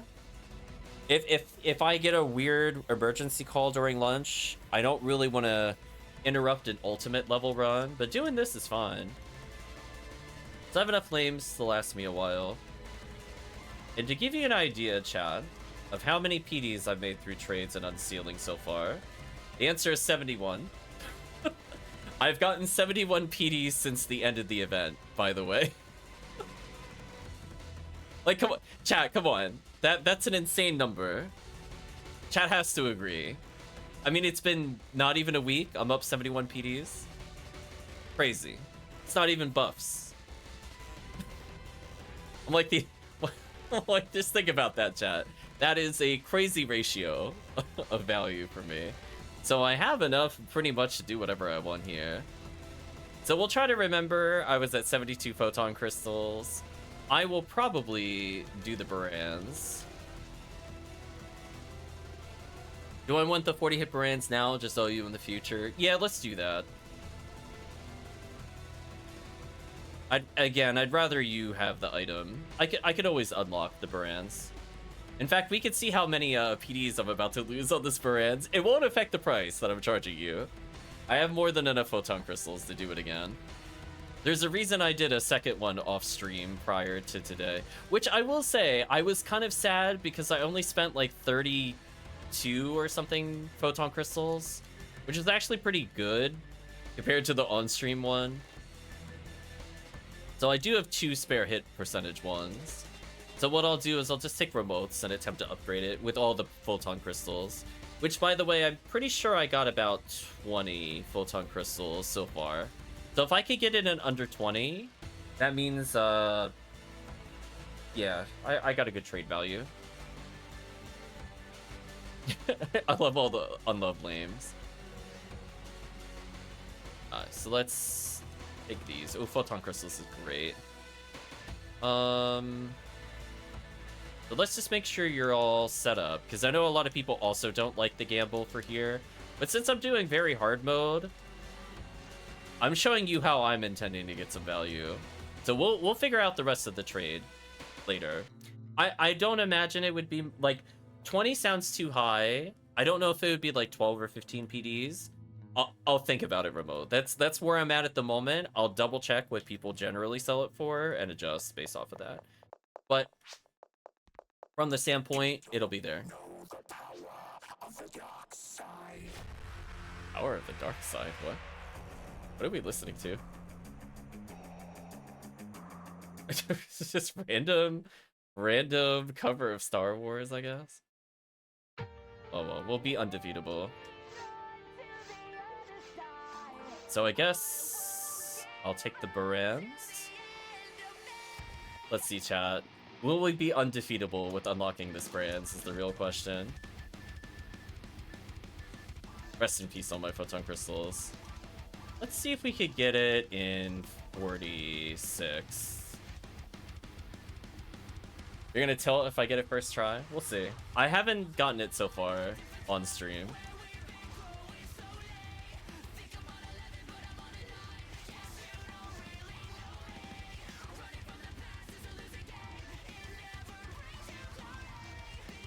But yeah, I have a ton of photon crystals having played episode 4. Which is another really good reason to do episode 4 grinding over CCC. Because now I have the ability to do all these unlocks that I wouldn't normally be able to do, by the way. On the horizon, that's not correct. 1-5, by the way, says Vector Ray. Welcome back, Vector Ray. Let's see, chat. Do you believe? I have the average amount of photon crystals needed to unlock it. Oh, did I do it on ultimate? Dumb.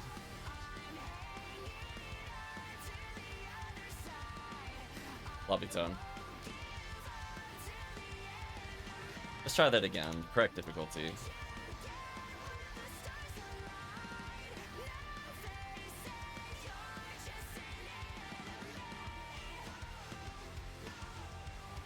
So yeah, next time you see this character, they're gonna be 185. I can almost guarantee it. But yeah, you can see that, like, I'm barely hitting cap of MST at this level. So if you wear, like, triple limiter, you're not capped MST. Despite wearing a literal 185 mind mag. If you want to understand how miserable it is to do the unlocks at low levels, just realize, like, how bad it is. That if I wear, I think, a second limiter, I'm not capped MST still, despite putting 300 something MST on the back. It's so bad, chat. But anyway, enough stalling. Oh, man. Let's see, chat. Are we undefeatable? There you go, chat. Failed. That's fine.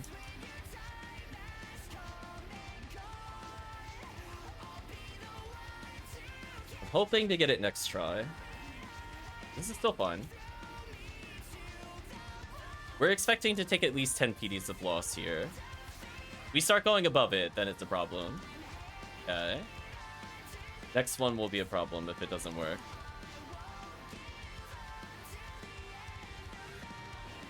Ooh. Alright, that's pretty bad luck. Red photon crystals. Ooh. Oh, that's... Okay, now we're going for unlucky streak. Uh-oh, chat. Goodbye, all the photon crystals. Really?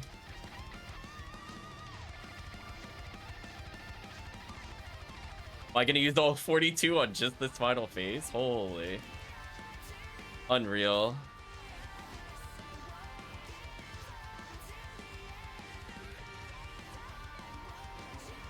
Are you kidding me?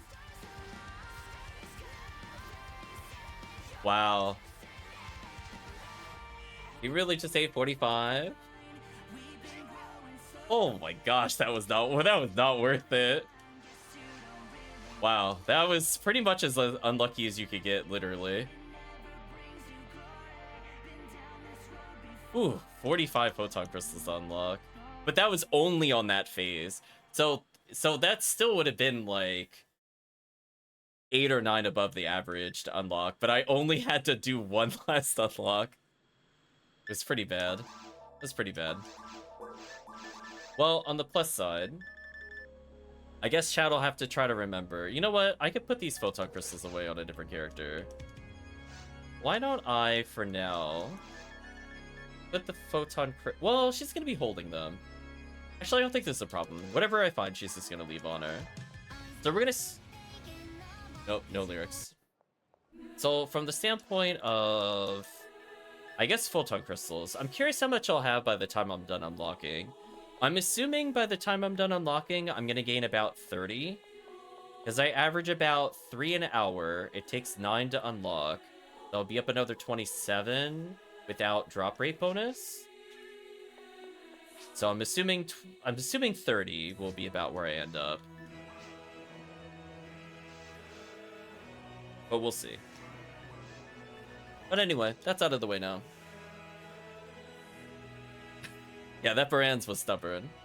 So I'm willing to do that maybe one more time. Because if I'm unsealing... True, I lose a lot of PD value by getting rid of the Barans. But flip side... Even though we got unlucky with the gambling, I'm now turning these weapons into things the chat can use. So therefore the runs will go faster. So, like, would I pay 20 PDs for chat to clear rooms faster? Yes. Right, chat? That's how I view it. I'm like, yes. Yes, I would. So, photon crystals, I could, in theory, trade them. I don't ever plan to do it, so for me, it's kind of a moot point. Photon crystals, for me, are, like, things to get Master Raven and Baran's launcher. So they're going for their intended purpose, I guess.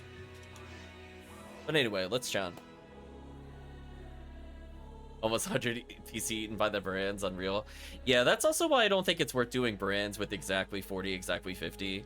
So we'll see how many photon crystals I end up during the next couple of weeks. I don't think I'm going to unlock what I picked up anytime soon, because 9 hours while only doing like a couple hours a day is not going to be a lot. But probably by end of month, we'll have it unlocked with very, very, very casual play on like 3 of the 5 weekdays, maybe weekend, maybe, probably not. It really just depends on what's going on. But either way, from my standpoint, I almost have a weapon sphere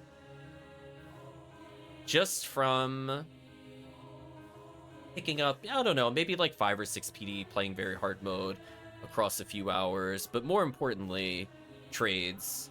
So being able to do that kind of stuff and being able to unlock and also level a character that I feel is kind of abysmal to play without max stats is nice. So I think this character is probably going to hit 185 by end of month. I think that's a safe statement, even on very hard mode. I go up about 1% every run. So it takes, 100 plus runs to get, well, maybe like 2 runs as a percent might be a bit more accurate with where I'm at. But I'll level before I unseal for sure. Thanks again for the trade. Just let me know the price you set on the brand so I make note of it. Well, I guess I could check the trading guide. Or not trading guide. I could check trading. So it's 40 hit brands. Let's see. What did people charge for it?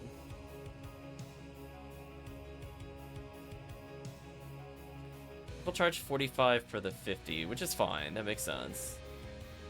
Some people are charging 25 for a 40 hit. I don't know if I really want that much for it.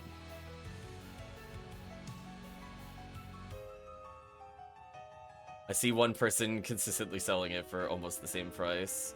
30 hit for 18, they did. I'm just looking to see if there's any other price. Yeah, it looks like for the most part it's 25. So what we're gonna say, remote. Let's put it at a discount because again, you're on the stream. I will give big discounts to the people I play with. We'll say 15. 15 PDs, you gave me 3 photon crystals, so the 15 PDs on top of that should be fun. And that's it.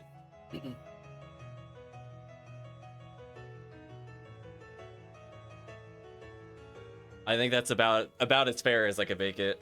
So that way you can enjoy it during the event. I'm not sure, Remote, did you trade up any badges for spheres yet or anything? Did you have a chance to get a lot from the event? Because you said you didn't have a lot of photon drops, so I wasn't sure if that meant you were going crazy on purchases or auctions. Because now you definitely have something to start sphering up. So we'll revisit the topic of sphering. I think overall for people doing like the harder content, Machine Dark is more useful in the later areas. I just don't play those is the problem. When it becomes like, you know, when we were doing AA1, that is a Machine Dark quest. That is the quest I would play Machine Dark. How often do you see me play Seabed? Like, never.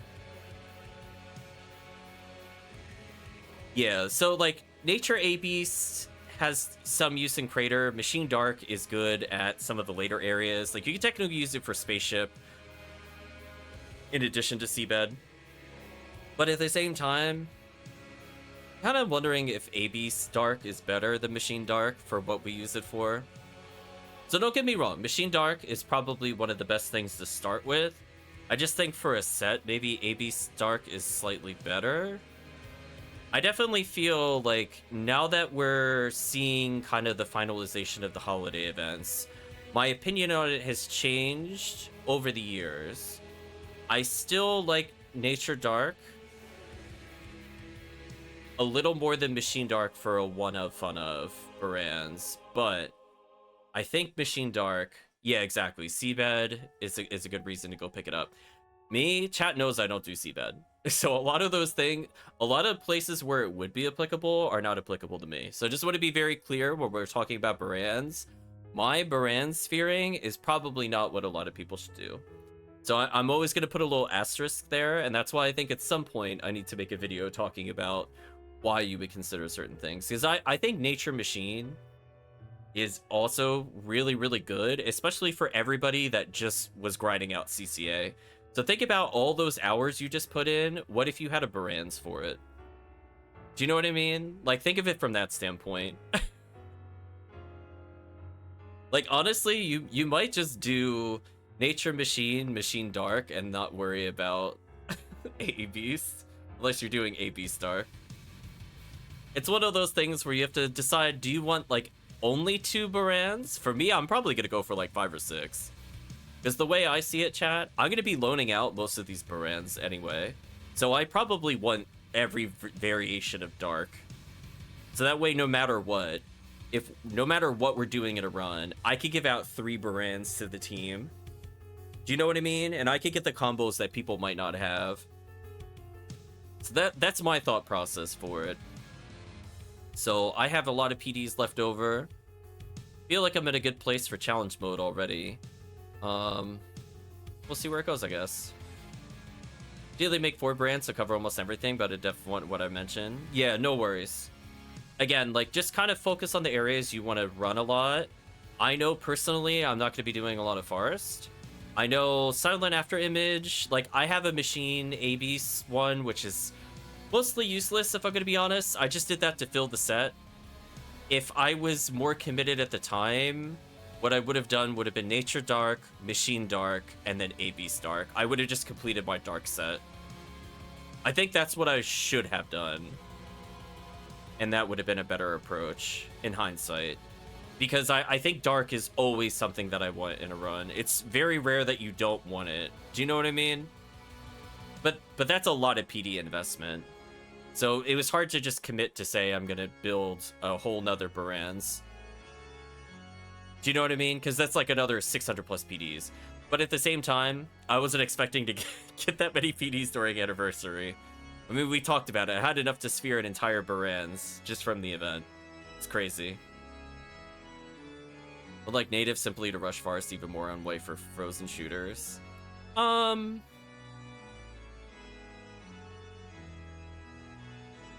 Yeah, think about it a bit.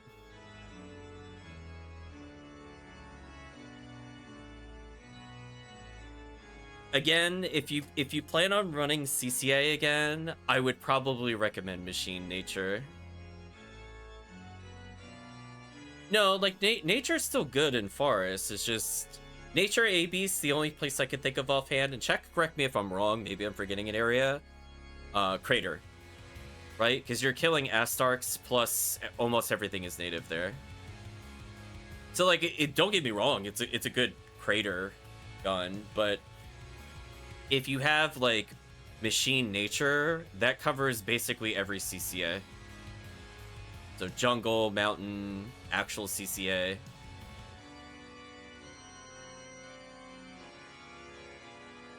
So just think about it. You'll probably start with dark percentage first on one, and then you might put native on another, or just finish out machine. You'll do A-Beast last no matter what. no matter which one you're going for there, you never really care about A-Beast. Yeah, I kind of like Nature Dark for Temple, but I think A-Beast Dark is also valid for Temple. I guess it just depends on what you're struggling more with, or if you have like 2 team members with one and another team member with another, that's good enough kind of thing. Because sometimes you do need to clear out Lilies or Astarks, and then other runs you care more about Hilditors and Rappies without needing to rely on inconsistency of Hellshot, because you're going to kill in the same number of shots no matter what. So that's kind of my thought process on it now. I'll see how I feel towards the end of the year in terms of what ends up being more useful. But no matter how I view it, I don't think any of my brands will be quote-unquote useless. Just because from the standpoint, I could just loan out whichever ones I'm not using. So for me, because I'm playing with a group of people, I could be like, here's this really obscure combo that I guarantee nobody has. Or we really need 3 dark Baranzas, we're good here. Or we just really need 2 machine, because we're running 2 force, 2 ranger, I could cover it. Do you know what I mean? That's where I want to be with PSO. Where I don't super care about being as efficient with it, because of the fact that I'm playing with multiple people that are not running optimized anyway. So I'd rather be able to cover for those players that don't have it, to be able to loan it out. Sort of like how we have Heaven Punisher now. I don't know how much I'm going to play with it, but I'll probably at least give it to other people. So if people want a pew pew laser while we do like triple force or something, that definitely opens the doors for more runs. So it's nice to be able to have those options to give a chat. And yeah, I think that's about it, chat. So I think we have hit the end of the stream. We ended up talking a bit more, but I think it was a good topic to talk about. But hopefully from that standpoint, we'll be able to put another video together when I'm feeling a little better. Going over things like enemy attributes and covering some of this in like a lot more detail. Breaking down just how many enemies are impacted by those attributes, why you might consider one over the other. Maybe it'll extend as far as looking at specific combo kill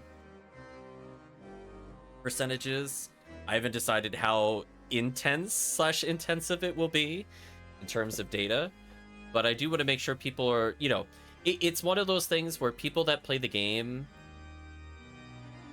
might not have enough intimate area knowledge to make proper decisions. Like, if all you did was do a count of how many A-Beasts or how many native creatures are in an area in episode 2, I guarantee you will not have the correct number of enemies of ones that are actually impacted by it. Like, I know I was talking with a couple people on Discord earlier. A lot of people don't realize there's enemies in this game that are immune to enemy attribute, and there's enemies immune to tech boosts. And both of those are really annoying, and I know them because I played it a lot. So it's one of those things where we just have to go like, oh, you want to kill Gibbles quickly? Ha ha ha ha ha ha ha. Like, don't we all, chat? Don't we all? And stuff like that. Where like slimes in episode 1 are super annoying because I would be able to instant kill them with forces almost instantly if tech boosts worked on them.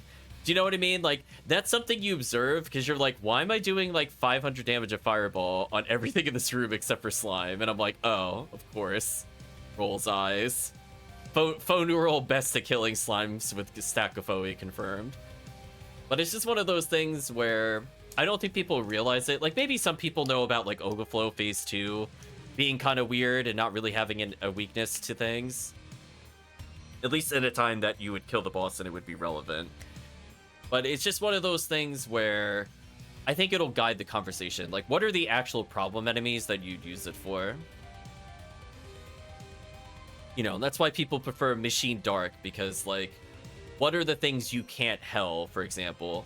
So, it's one of those things where we'll take a little bit more time with it, kind of analyzing evasion and stuff like that. Because I do think Seabed is really easy in some regards if you have a team that's all V502, as long as you have someone that can actually kill the non-V502ers. Honestly, with CCA, I would just demon the Gibbons. There's mostly Sitos. I wish I had machine brands. Well, I mean, you wouldn't brands Gibbons, or Gibbles. But Gibbons, you would brands down. You'd want to brands down the Sinnohs. Yeah. It's one of those things where you just want to make sure everything dies theirs. And that's what it is. Because the other thing where you're saying you demon the Gibbons, it makes sense when you're Ramar, but you can't do that as Rawcast. So if you're playing Rawcast, you need that native machine. You need to make sure they die. So I will say yes, but to that statement. So if you're looking to Rawcast, that is like so mandatory. You have something to kill them.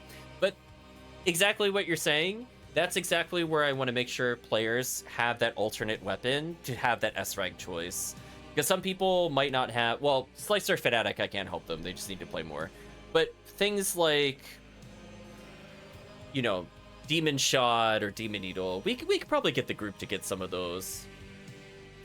And again, Remote, if we do challenge mode and you want to put a special on, I could just loan you PDs. I would rather you have that weapon for when you play with us than you sit there and try to get 40 PDs or whatever for the special. So I want to make sure if chat needs the PDs, I'm sitting on like 300 on purpose. just so chat is aware. I could just immediately sphere if I really wanted to. I could finish that brands that's in my inventory at any time, but I want to make sure when we go to challenge mode, if somebody is shy, we either work out a deal or just say pay me back after event or something like that. So that way you can enjoy those S-rank weapons. That's where I want to be with the chat.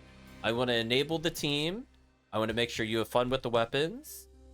You give me some PDs for compensation because I'm taking the hit, but ultimately it's kind of the long-term gains, because you having those S-rank options for Halloween or Christmas is so much more important to me than 30 PDs where I can't do anything with them unless they're in sets of 100 anyway. Do you know what I mean? Like that's how I view PSO at the moment. That is my worldview philosophy on how to enjoy PSO. I can make things flow. We collectively as a group could get more PDs if I use some of the horde towards the team. So we'll figure it out. But anyway, chat, if there's other things you want me to unseal, unlock, whatever, I would recommend you ask me probably no later than end of next week. Because I think by the time we get into October, the early couple of weeks will probably just be challenge mode at that point. And or other things. But I will say, I don't remember the rotation of the bonuses. I believe Chad has told me this before. So it is definitely my fault for forgetting. But wherever XP week is, or rare enemy week... Oh, next week is rare monster week. So next week... I answered my own question. Next week is a really great time If you have a character that is low level, not able to do ultimate successfully, somewhere in the range of, let's say, 40 to like 120, if you need help getting levels, we're going to be doing very hard mode runs. I would recommend, if you are a ranger, to bring V502 if you have it, since it is like super easy, stupid clears if you've never done it before. You're going to wonder why you haven't been doing it once you go to use it. Is it basically everything is hellable, even mini bosses. It's kind of wild. So you could just kind of mow down nearly everything, and then maybe every rare once in a while, somebody will have to demon something, and then the thing will die nearly instantly because it is none of the defensive ultimate mode. So that should be fun. So whether you want to do Force Ranger or even just level pure ATP, we'll be doing, I think, some very hard mode next week. So at minimum, I'm going to say Friday next week. Maybe next Wednesday as well. We'll do it to help people get things. Welcome, Vacuum Tech. Thank you for the follow. So I would recommend, this will be the chat's homework. If you would like to level those characters, or you haven't yet created a character, I would consider running it there.